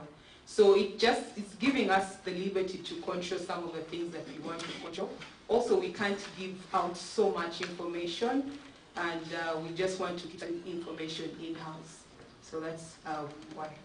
I think Mohammed will talk to that. I know you run an in-house outfit. Yeah. What are the opportunities you see? Yeah. What's the advantage of that? I think it's never been a fan of the agency model, never. Like Sandra mentioned, we move super fast, right? Like things, like if you look at your daily priorities or weekly priorities, it goes crazy sometimes, right? Like even your priorities day over day change because of something that you need to do like tomorrow or even today at night, or right? Depends really, because we monitor data closely. We know the data and we react depending on the data, right? Like the agency need to write a brief, then they need to get the brief, then right? Like it takes like longer. So this is why we prefer like to have everything in-house, because I wouldn't like reach a point where like let's say if we have a creative director or an art director, like there shouldn't be a question of, oh, I'm working over the weekend today, right? Like, and the agency needs to us or whatever, right? Like, it won't work. We need to be ready like every time there's something. That is it. Yeah. Fred, you own an agency. are you going to have clients 5 years from now? You know, we are like politicians. They don't like us, but they vote for us. So we'll be in business for sure. But what I think the feedback, we can't ignore the feedback coming from the client side is there's need for agility, the speed, and what we advocate for actually is a hybrid model. We don't believe that agencies should do all the work, and we also don't believe that clients get the most value by doing all the work. What agencies we're offering is a collection of geniuses. And I'm not lying, because even here, the best creative minds are not in-house, but the agencies. Because the proper creatives, they thrive in chaos. And agencies will provide a very chaotic environment. And chaotic in the nature that if you probably deal with 6-7 brands in 3 and a quarter, you're looking at an FMCG or bank, and you're more aware of the free theme on the ground. We are not biased to your brand. We don't worship your brand. So we'll give you the raw deal. We'll tell you this is what we believe you should be doing. And if you watch Mad Men, there's a place where he fired a client because the client didn't like his idea. So we can also be very straight up with you, whereas your in-house team probably is afraid of you or worships you, or you give them feedback, they pretty much just do what you tell them. So us will give you the critique. Secondly, a lot of data we receive, because of sitting between brands and technology platforms. Google would rather work with an agency than with a client directly, because the model is to scale. If they train an agency, we can go and train 10, 20, 30, 40 other clients. And Facebook and Twitter, the same thing. They establish partnerships with agencies. In that respect, we do have a lot of data we sit with, which can benefit clients. So I think the model depends on the speed, and I hear when my colleagues here say, I want a banner in the next 2 hours. You can always have a banner in 2 hours, what's the quality of that banner, Like if you look at the billboards outside, I believe you trust me, all the nice ones are by an agency, right? Yeah. The other one, it's a blog post, right? Right. So the quality is still there, just to defend ourselves. I believe we are creative minds, we are strategic minds, because we are not biased to you.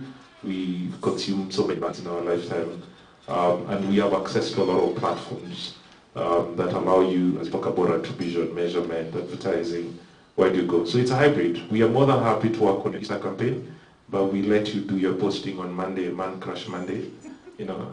So let us do the big thinking. Give us your big problems, then you handle your day-to-day.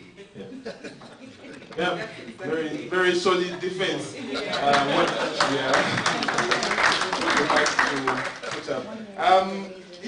I think I will not, air out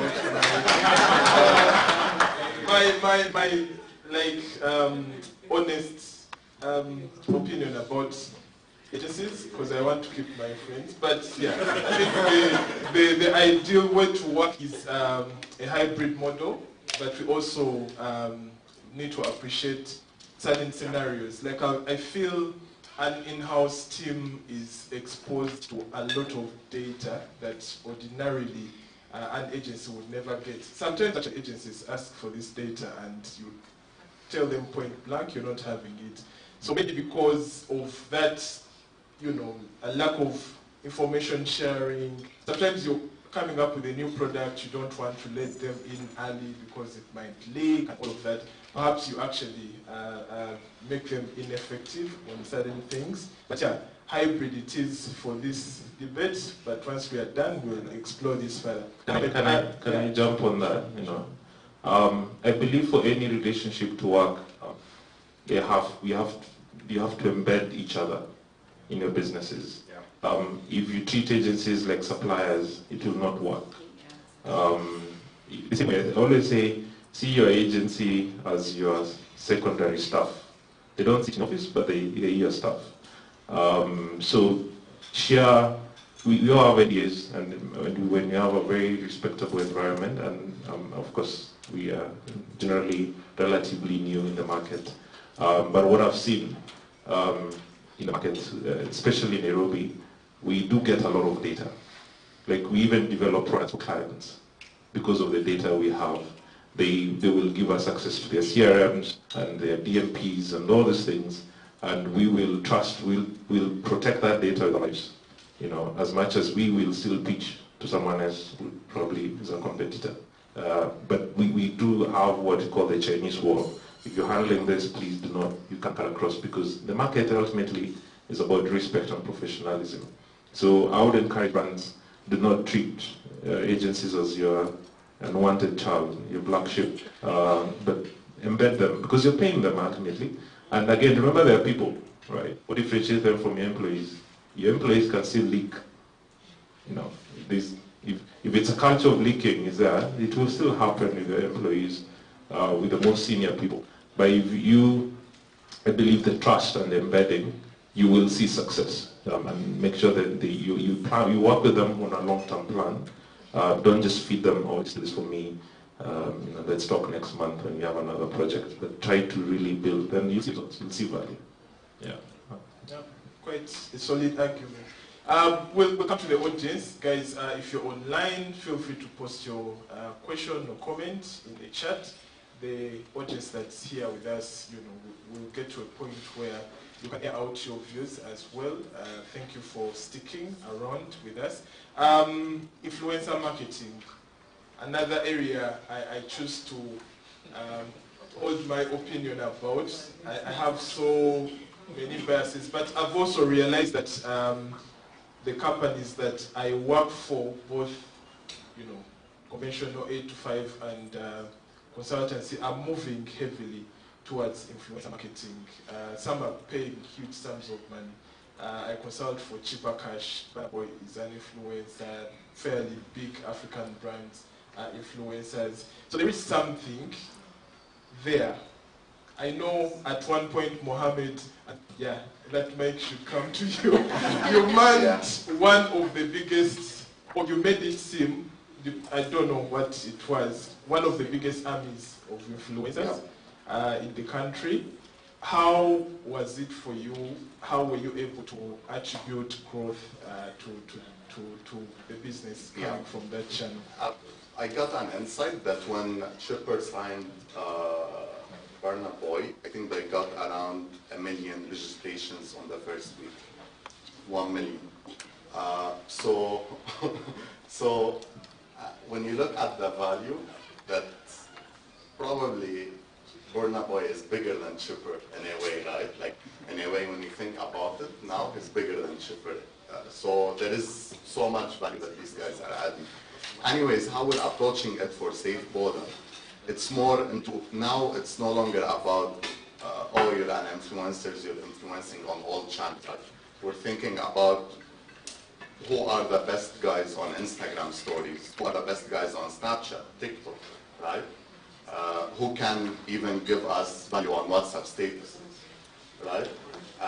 And for influencers, it's like, of course, we have been facing issues where they pick artwork and go, right? Like, oh, post, I posted about it. However, our job, like internally, is how do we make the content more relevant to their audience, right? It's not like we tell them you need to post these posts and then we feed them with content. If the guy is not creative, we don't hire him, like, we don't work with him, right? So we need like more influencers who can create organic, let's say if we're pushing night demand, who are the guys that can drive that Safe Border is available 24/7, right? We have some of them who post a video at 3 a.m. He can go like a 1-minute video post at 3 a.m. Like I saw some guy was like impressed, right? He did it alone without us telling him, oh, you need to post a video or something. So like the influencers, like we always try to go the extra mile with them. Even in terms of engagement with the team, we always like, it's not like we treat them like suppliers. We embed them in our teams because even some of them come and let's say the guy that does photography for us, like a freelance. However, he knows what happens in the marketing team, right? Like he's always aware about what's happening. Even like he goes to the Safe Water Academy, spends like one day, thinks about what pictures will add value to the brand, right? So yeah, this is what we do. Sandro, as you have a go at influencer marketing, I don't know if you're actively using it. There is a question of hype or type, like I always say. Are you going to get guys just because they have huge followings and can make this very, very, very audible noise? Or are you going to go in for a guy, in spite of having a relatively smaller audience, they actually have influence? Because I think that's where the term comes from in that particular subject matter. For us, our approach is going in for the guys that have the influence and also the guys that use the service. Because if you use the service, it's easy for you to tell your audience about it, how to access it, where to access it, and also share your story of how that service impacted your life. So we are looking at influence, first of all, and then also the creativity. We want to move away. Before we used to give them the content, but like Mohammed said, it's not enough. We literally clouding their creativity. So we want to let them, have a go at it, create their own content, give them coupons to redeem a piece of service from either the eShop or the USSD code. If it's a lab service, you have a technician come to you to draw that sample, so you document that entire process. Or if you walk into the clinic, you just document the entire process. And you talk about the benefits and why the rest of your viewers or followers should be using the service. But it's not enough for us to just say create the content, publish. We also need to make them at least report, because our bosses are getting away from, this is what the influencers that have done. They want to see impact. Can we measure that impact? Can we hold them accountable to, if you have done this video, what are the impact it has generated for the business? How many, maybe if there is engagement, level of engagement, are there actually people who asked you if you're using a promo code? Are there people using it? So we need to now move away from saying we have done this and start to quantify that performance per influencer. Yeah. I think for any really strategy, whether influencer or anything, if you're not clear on how you intend to milk the most value from the initiative, then you lose it along the way. Because one, you've not set very clear expectations for them, which means you can't actually come back and measure whether they're meeting these objectives or not. But then also the selection is going to, it's not going to be aligned to what you want to achieve at the end of the day. And speaking of the ecosystem, I think another player are the publishers in our ecosystem, the blogs and all those guys.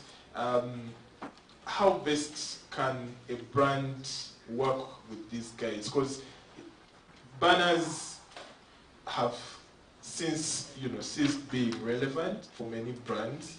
Just having a banner on this side or that side, one would argue I'm able to actually achieve that through my Google interface, self-serve, less costs, more flexibility, more targeting, etc. Then many have now been relegated to negotiating from a PR bargain point of view. How best do we work with publishers, and how can a brand get value from that part of the ecosystem? Yeah. So at Safe Water, actually,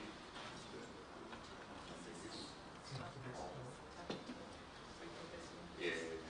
So at Safe Water, we actually thought about it. However, it's not a priority now.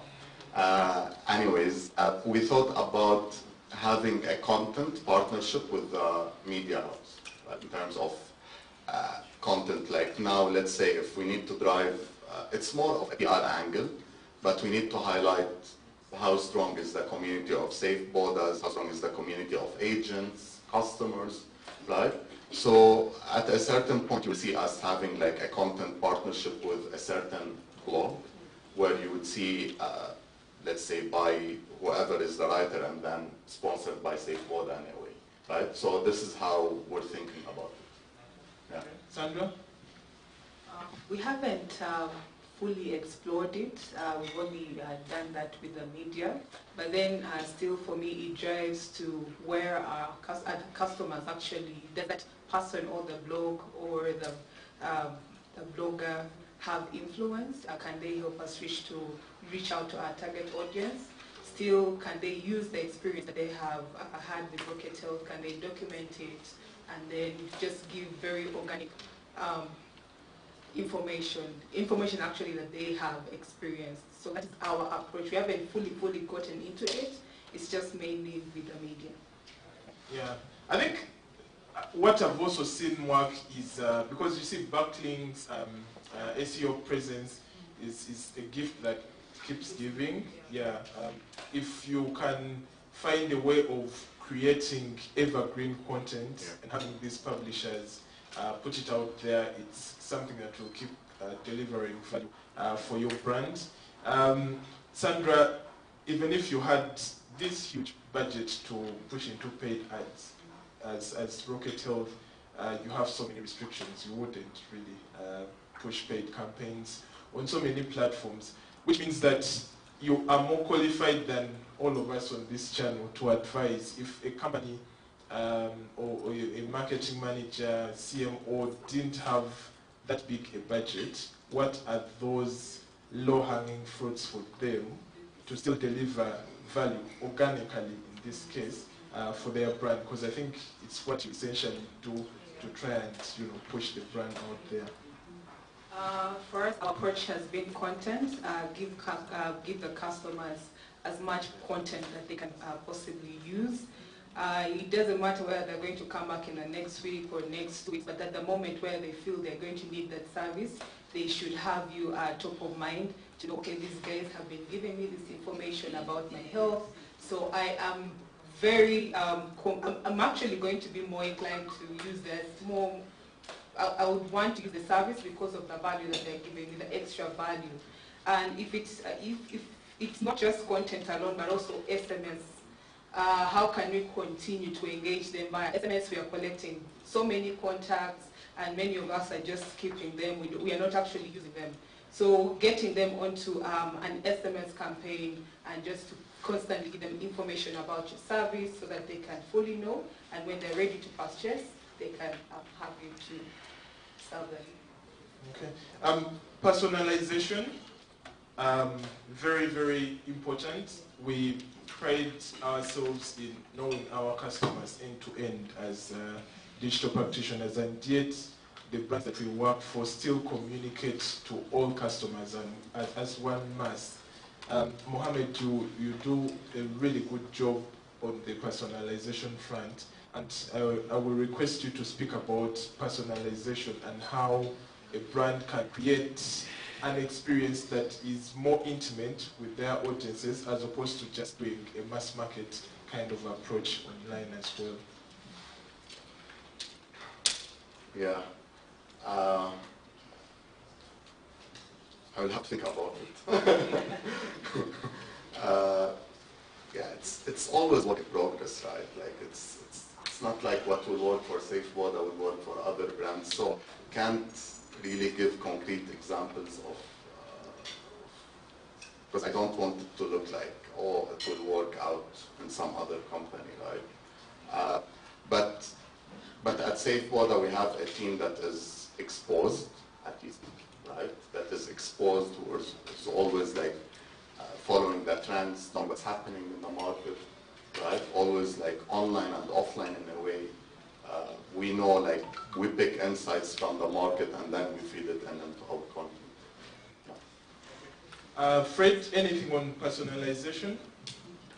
I think Mohammed needs to hire us. I see an opportunity there. But generally, personally, I think he spoke about it earlier actually, when he said the users who are, for example, doing 2-3 trips a day, we can sort of know you're a busy person, probably, upsell you with a 10% off your airtime. Probably you talk a lot on the phone. You're doing trips left, right, and center. Of course, you're talking to people.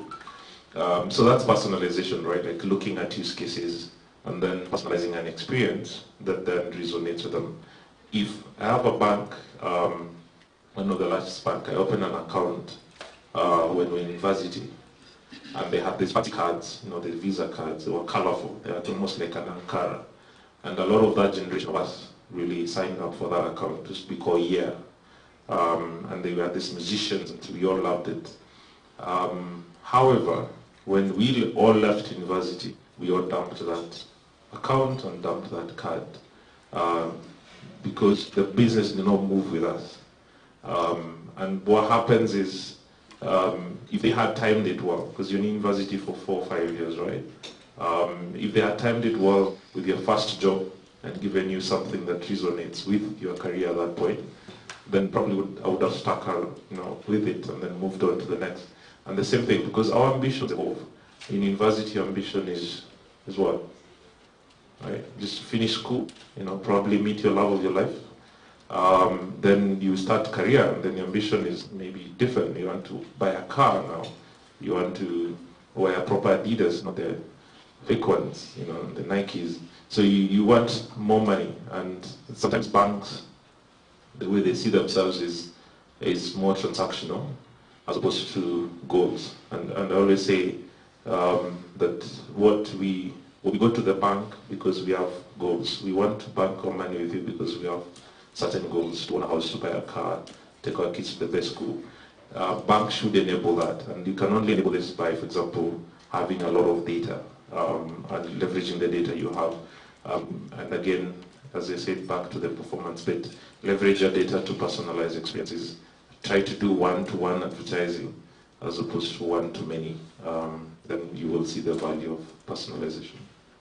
Okay, so we have some questions that have come in. First, a comment from John Dabirokamu. A hybrid of agency and in-house team is by far the best model. It provides speed and brilliance. Agencies ought to be kept as consultants, not slaves. Clap for George, whatever it is. Right there. But I expected such a comment from John. Another question, how important are web developers and software engineers in the marketing strategy? Would like to have a go. You work with developers, perhaps you can start. It depends on the company. It goes back to the company, right? Sometimes you look at marketing departments having data analysts, right? You would even think you would even find product managers under marketing departments, right? To look at, because you would find some position product marketing manager, right? So of course, depending on your resource budget in a way, but I think it's super important for, let's say, if you're a marketing manager or a head or a marketing team, for you to be exposed to the data and know what is impacting your data. Is it the product? Is it your campaign? Is it what you're launching? Is it your onboarding process? Is it what you're communicating to first-time users? Right? So you need to know what is impacting all the KPIs that you're measuring. Fred, you do develop solutions that several companies tap into as Belva. What's your comment on the developer, the importance in this entire mix that is marketing? I think, as you said earlier, you've been to websites where there's no Google Analytics. Predominantly, marketers were not techies. We were more on the soft side, the service side. So we would not know that we need these tools until the techie guy walked in and said this. So what we need from a developer tech perspective is more awareness of the market and the consumer behavior, and marketing and tech to really sit very close, so that then the solutions you're developing are ideally more consumer focused, and you actually integrating the right tools to be able to support the marketing side here. Another question, how are you managing our digital security in these spaces? I think we've seen a number of issues lately, especially in the fintech banking world. So many systems getting compromised, Some we get an apology, some you just don't access a service for some time. Sandra, you do have a web-driven interface. What's your comment on data security for your users? Not in the context of Rocket Health, I don't want to pin you, but just general comment here. I think it's important that we secure whichever data that our customer is giving us. And we've seen, we had a scandal with Facebook recently, not us, but there was a scandal where they got customer data and it leaked. So we need to secure data very jealously for the customer, and just to continue to have that credibility and the trust from them. So whatever tools, whatever processes that we install at the back end, we need to ensure that they are fully optimized to ensure that the customer's data is fully secured, and whatever they don't want us to have, there's no prompt to get it from them. And always ask for opt-ins and give allowances for them to opt out. Yes. Yeah, sometimes we tie these guys in our emailing lists and they're stuck forever. I bank with someone I won't mention, and they tell you, thank you for banking with us. We are currently doing a survey. If you're interested in taking the survey, reply with 1. If you're not interested, reply with 2. I have over, I think, 15 tours in my SMS, and before I know it, they're back. They are back. They are back. So things like DND, unsubscribe, then become important. But from a data security point of view, especially where you maintain some financial data on your customers, super important, because the liabilities there are quite many. But then we also should look at it from a broader industry perspective. We know our data protection law is getting tougher by the day. So things like transmitting data to data centers that are not locally based, and all of that is already enshrined in this law. And before you know it, some of the companies will find themselves on the wrong side of that law. We have another question that I'd like you guys to take. Based on the culture of reliance on data, how significant can a marketer use or base onto this to push the institution to invest more in marketing? Fred, would you like to have a go? The questions around data and how it then helps you to make a case for more budget. Yeah. I think the beauty of digital, there's so much data around. I think literally wherever you go to, there's enough data. So try to convince your senior folks from an experiment perspective, right? Like tell them, start from, we don't have to invest tens of millions of shillings or hundreds of millions. Let's start off with a couple of thousands of dollars. In the first 1 or 2 months, we'll be able to see what much you've been able to get from it. If the campaign is around lead gen, make sure you have a good hands-on the lead gen process. Once a lead comes in today, Thursday at 11 a.m., that lead should be nurtured almost immediately. With institutions, cases where you generate a lot of leads, no one calls these people, and then a month later, the agency or the marketing person is being told your quality of leads is poor. What is poor is your process of nurturing. So again, make sure that there is, again, from the back-end perspective, and this is where we like to say agencies also become very valuable, is we can help you navigate around the back-ends to extract a lot of data, so that then you build the strategies and then you can choose to implement in-house if need be, or collaborate with the agency where need be as well. Right, Dan Odaka, and I think this is a good one for you, Mohammed. To what extent does product design and user experience contribute to the uptake of digital and the value derived from it? To what extent? Like, if you're measuring it from 1 to 10, it's like 12 over 10. It's super important, right? It's like a key thing that you need to at SafeBoda, we're improving on that end, like we're drastically improving. You would look at our new interface or whatever, it's like way better. So yeah, it's actually super important. You need to look at how the UX and UI is impacting whatever the users are looking at or spending time on, and wherever they are clicking, right? Because if you have an app, you need to also, where's the attention, right? Is it on the top screen? Is it in the middle? Is it down? So you need to prioritize whatever you're driving depending on where your users are clicking, where are they looking, how are they interacting with us. Yeah. And I think companies investing in tools or better ways to actually pick data, Yeah.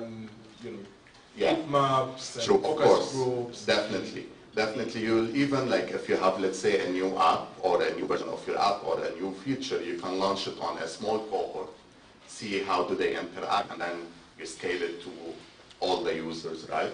Because you can't launch like a new update to everyone and then things go wrong. Yeah. John, I have a question for Mohammed. Sure.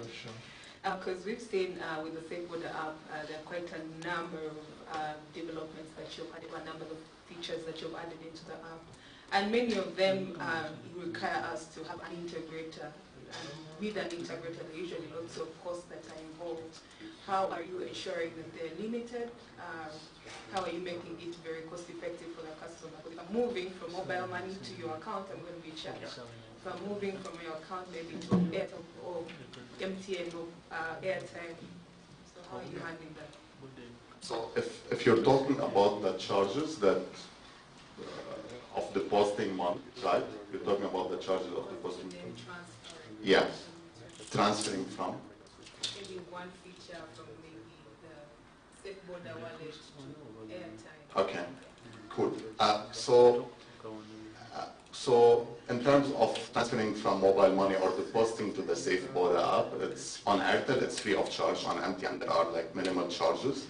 And then we have a couple of depositing methods that you can use, right? You have, you can do it through a driver now, right? So you can ask your driver, like you have 3K, 5K or whatever, you can go and give him cash, he sends you cashless, it's free of charge. You can go to an agent, so we're establishing an agent network, we're expanding it now, like drastically expanding it recently, where you can go to an agent and then deposit money for free. Then the third one, mobile money, on Airtel it's free of charge. Then if you have the money on your wallet, right, if you have the money on the wallet, let's say if you need to buy airtime, it's free of charge as well, right? You get even a cashback now, like 10% cashback. We're beating cheaper than this. Then sending money is free of charge. Withdrawing money is like 40 to 50% less compared to the telecom. Pay bills even less. So our value proposition around SafeBoda's value proposition is affordability and safety and trust, right? So we're driving this value proposition along. And even us, like so many people ask me, but Muhammad, you're still called SafeBoda, right? Like, yeah, it's true. So now we're not only ride hailing or transportation, we're like, we'll position ourselves, we'll drive it like aggressively, that will position ourselves as Uganda's super hub. Right? Because we took this concept from, because if you look at China, you look at Southeast Asia, like Gojek, Grab, you would look at Careem now in the Middle East, like it's a lifestyle, like you use one app for all your needs every day. Right? Yeah. All right, so we'll take some audience questions. He's ready. Please have a go at it. Hi, my name is Hussein. I am a digital marketer and an early career software engineer. My question mainly was about, you know, in digital marketing there are a lot of facets in terms of like challenges. There are a lot of different kinds of challenges, but I wanted to ask maybe about 3 facets surrounding technology in digital marketing. So one is the infrastructure, kind of like availability of internet in certain areas, electricity outages and all that, and speed of internet. And then second was accessibility and affordability of the devices. Devices are really expensive. Even second-hand devices in Uganda can be very expensive, which means a lot of people in rural areas sometimes don't have access to these. That really narrows the target audience. We can't really reach everyone through digital marketing. And the last was the cost of data. Like he said, Sequoia is 20 MBs. The app is big. And when, let's say you're running like a video ad, or let's say you want to market on TikTok, video is heavy and data is expensive. So how do you make those two things meet? How do you overcome all these challenges based on the infrastructure of technology in Uganda, for example? How do you reach a large audience when the audience is not actually on the internet, or maybe they have very limited access to the internet? They have to prioritize, someone has to prioritize WhatsApp over watching YouTube, right? And tech literacy as well. Often when you're trying to do lead gen, you have a lot of people submitting random things, typing out the email wrong. You know, it wastes your money in like those kinds of ads, but how do you kind of filter these people out? So that's You asked so many questions. We're a bit lost now. I'll recap. One was around infrastructure, and I think there he hinted on access to the internet, the devices, the affordability, the reliability of that as well. Then the quality of the leads that come from the different sources. Yeah, if you could guys have a take. I think I'll probably start off with the infrastructure. I think we all know that a lot of these big tech companies are investing in making internet easily accessible from the balloons. Facebook is doing, and Google as well, to SpaceX doing the Starlink, So ultimately, internet is going to be very cheap. Just look at the process, the journey we've come. Internet accessibility is going to become cheaper and cheaper. Electricity, I think I've learned there's no correlation between electricity and GDP. Africa's largest economy is Nigeria, right? 200 million people. Nigeria, literally, there's never electricity. So there's always a blackout. A generator is the way of life. So in terms of, Uganda are pretty okay, things can be worse. So things will keep improving. I think there's a lot of optimism. And even government, there's a strong correlation between internet access and GDP. The more people have access to internet, the more money there is in the economy. More people can do writing jobs. More people can work for Google, Facebook from here. More products. I remember when I first got my job at Google, and I went home and I told my mother, Google has hired me. What do you mean Google has? Do they have an office? Are they a company? We don't think of these things as companies. We see them as a browser, a YouTube thing, a Gmail. But these are billion-dollar businesses, and they make a lot of money from internet. And I don't know if you guys have watched this interview by Bill Gates. He was being asked by David Letterman in 1985, what is the internet? And not many people knew what the internet is. And Bill Gates was saying, you're going to be able to send electronic mail, you're going to be able to watch Super Bowl on on your devices. And it sounded very strange.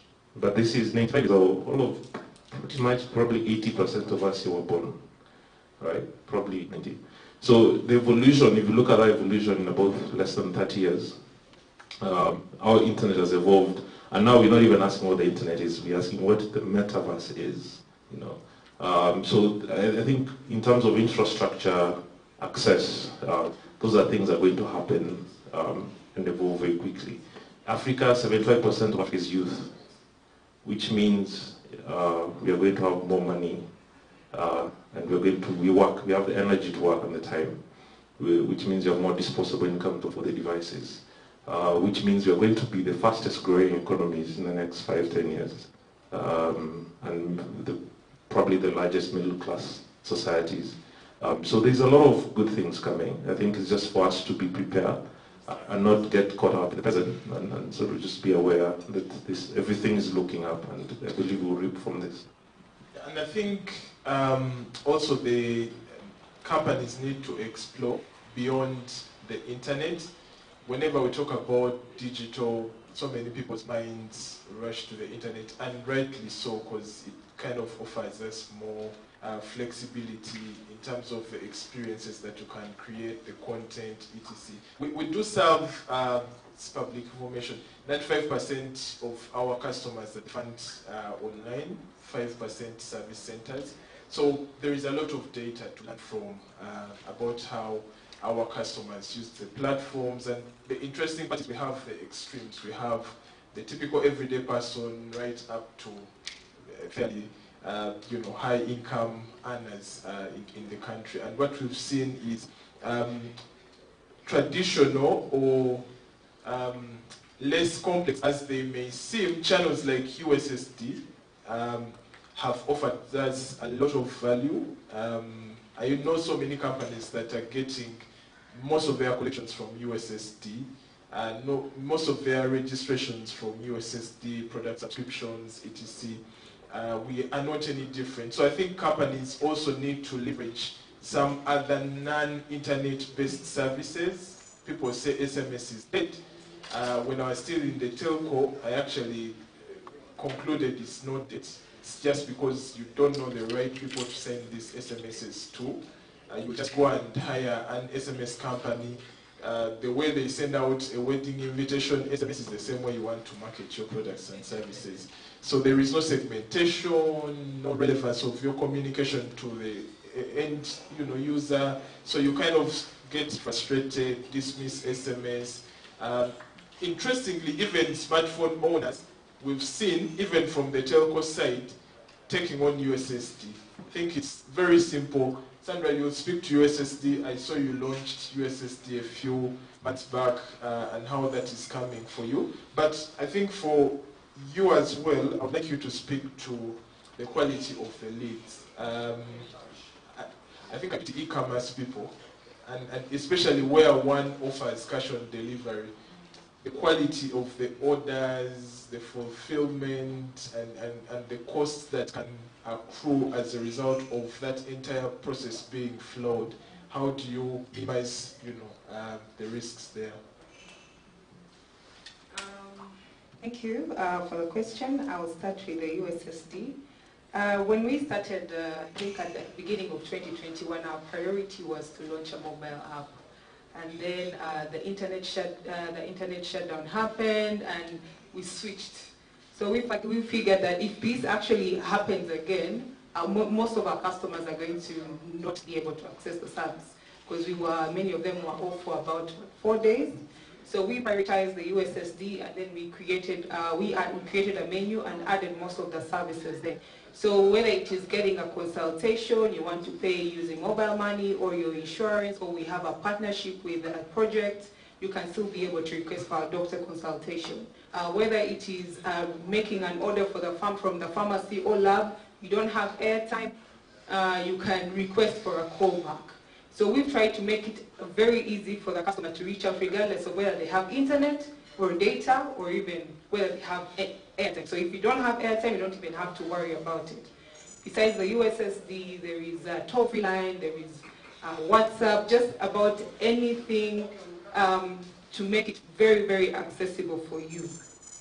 And then when it comes to the quality of leads, I must confess that at the beginning it was quite very cumbersome. Imagine everyone, we promoted the service, we launched it into the public, and now everybody was just testing for the sake of testing. Is this actually real? Is this actually, does it work the way they say it works? So for the first couple of months, out of 70, let's say out of 100, 70% of them were not very quality leads. But over time, at least now we are close to 90, 95, where we know most of the people who are using the USSD know exactly what they want, and they will know where to find it. Yeah. Fred, quality of lead gen. Some of those are the most expensive campaigns to run. You're doing lead gen ads across the platforms, you are looking at $2, $3 upwards of that. Compare that to the CPM and the numbers. You really, really, really wish and pray and fast that that lead is going to convert. What do you have to say about lead quality, and how can someone really try and filter out? I think the interesting bit, and we probably all experienced this, is sometimes our target user is so happy to give us their data.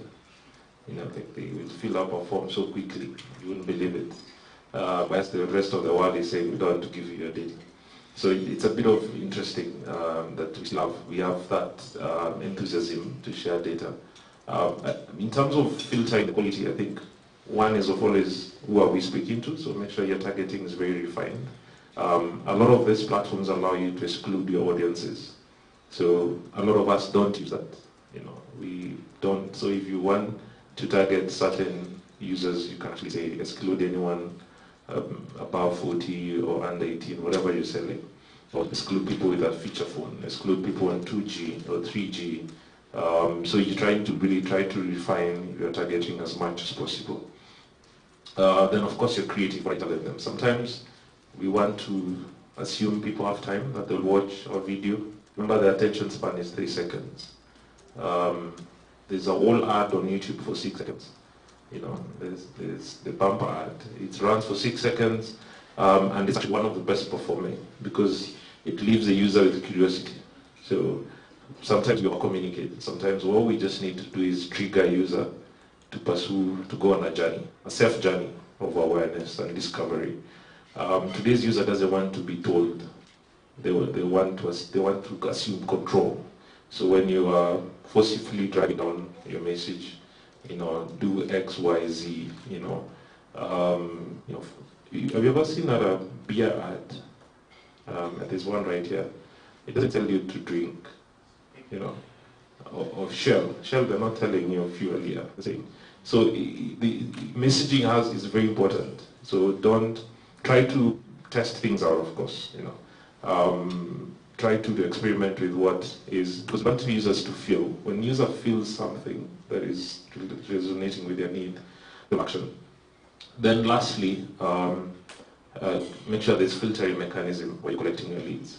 A lot of us just use the default forms on Google or Facebook lead ad, and that comes pre-populated, which means that if my email, I don't look at it, then it's useless. If my phone number there, I don't, because we all have 2, 3 SIM cards. So I probably put on Facebook the number they don't need a lot. So that means that maybe the quality is not good. So try to set up forms that the user has to manually type in. When they're typing in, they're consciously more aware as opposed to a pre-populated form that they just click submit. Try to use your website and make sure the experience is good.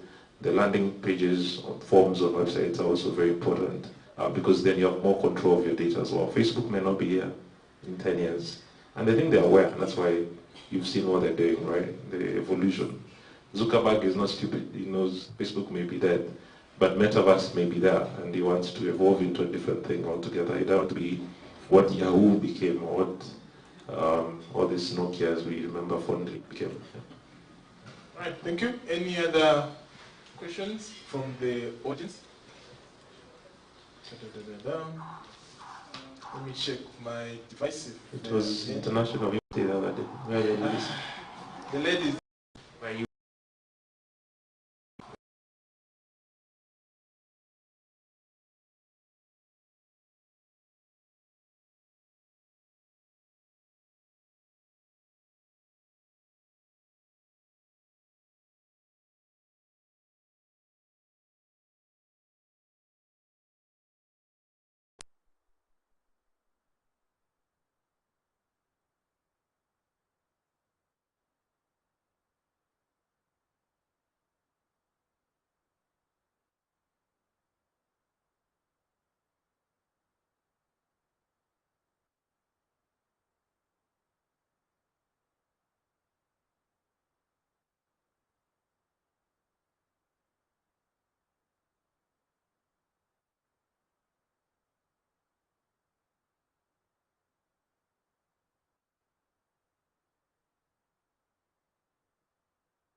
by so many data points really, and then create cohorts out of that, and then have an automated journey. So the thing you want to do is you do not want to do a lot of manual work, because it's going to, first of all, take a toll on you. You're not going to be consistent, you're not going to be targeted. You can have tools. At the fund I use a tool called Microsoft Dynamics. It kind of helps me to map a journey and create conditions along that journey. So if we've sent an email to you, you've not opened it, we shall treat you differently the other time we send. Don't send you don't open. We send, you don't open. We send, you don't open. So you need to look at things like delivery rates. Most of us work with IT to send these emails. You just send them a dump and tell them, send them this promotion. IT tools don't have tracking, many of them. You need to know your delivery rates, you need to know your open rates, you need to know your click-through rates. And after that, you need to re-engage those segments. If someone clicks through, that is an indication that they're interested in whatever you have to offer.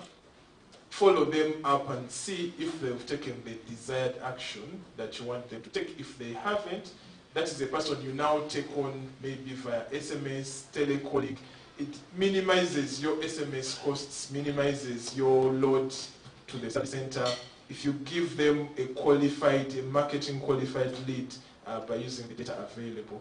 And I think also in the onboarding flows, you need to give customers the option to opt in for some of these things that you can do. Because of course there are restrictions, for example, on SMS marketing by the UCC. But again, people have the ability to opt in. If you provide, chances are they will opt in. So have a flow that encourages customers to opt in, both new and existing, and then leverage that data to communicate. But what I've seen work extremely well is if you have segmented. The moment you look at your base as one customer, then you won't get the results that you're looking at. Want to add something? Yeah, I think we covered it all. Okay, perfect. Any other questions from the audience? Yes, please. One last question. Yeah. Yeah, we're running out of time, but please. I just wanted to quickly ask about the importance of SEO, and as you know, SEO is pretty long-term. It takes some time. Like she said, it took 4 months. How do you convince a client or like an MD to wait or like to be patient for the results of SEO to come in? And how important would you say is SEO, like long-term strategies like SEO referrals compared to short-term strategies like paid ads? So what should be the balance between them? So let me have a go. I think I'm passionate about SEO. One, you need data. And I always refer people to two tools, the Google Search Console and the Google Analytics platform. Both are free tools that you add to your site. One, the console will tell you the opportunity that exists. You will see, for example, that people interested in your products and services are Googling, because now the word, even if they are using another search engine, are Googling for keywords or phrases that are relevant to the kind of business you do. And then it will show you impressions against clicks, against click-through rates. So what that gives you is data on what potential opportunities you're missing on certain search queries that you can easily leverage by a few things, maybe doing on-page optimization, creating content that bears those keywords, etc. Then Google Analytics will make a very strong case for you, even without looking at your analytics. I can already say, after paid advertising and direct, the next biggest driver of traffic is going to be organic. So what you're going to tell that CEO is that, look, we are getting, and if you don't have ads, because if a CEO is not open to SEO, chances are he's not even open to paid advertising to a certain degree.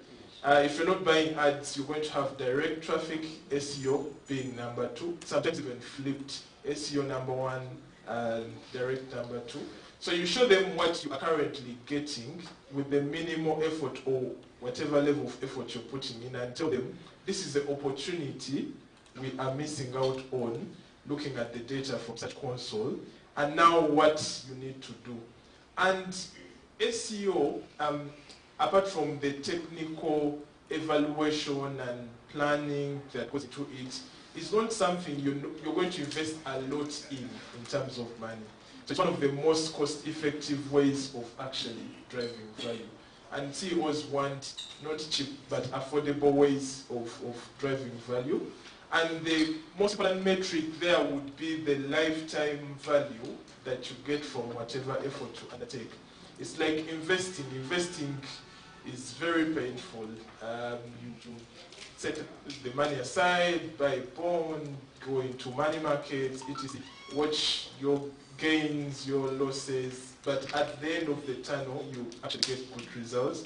CEOs understand investment. Relate SEO to investment and just show that it is something that is going to pick up, but then also it's picking up more or less on autopilot, apart from a few optimization and housekeeping things that you need to do. Yeah. All right. I think I'll just add one last thing. I think always remind them that SEO is the closest acronym to CEO.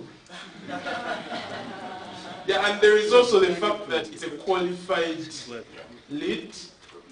Just like you see, if you're to get qualified traffic from paid, nothing beats search engine marketing or Google search, because I'm actively searching for what your keyword is promising to give me. So I think the quality of that traffic, actually, even if you look at your analytics, bounce rate is most likely going to be the lowest for search traffic.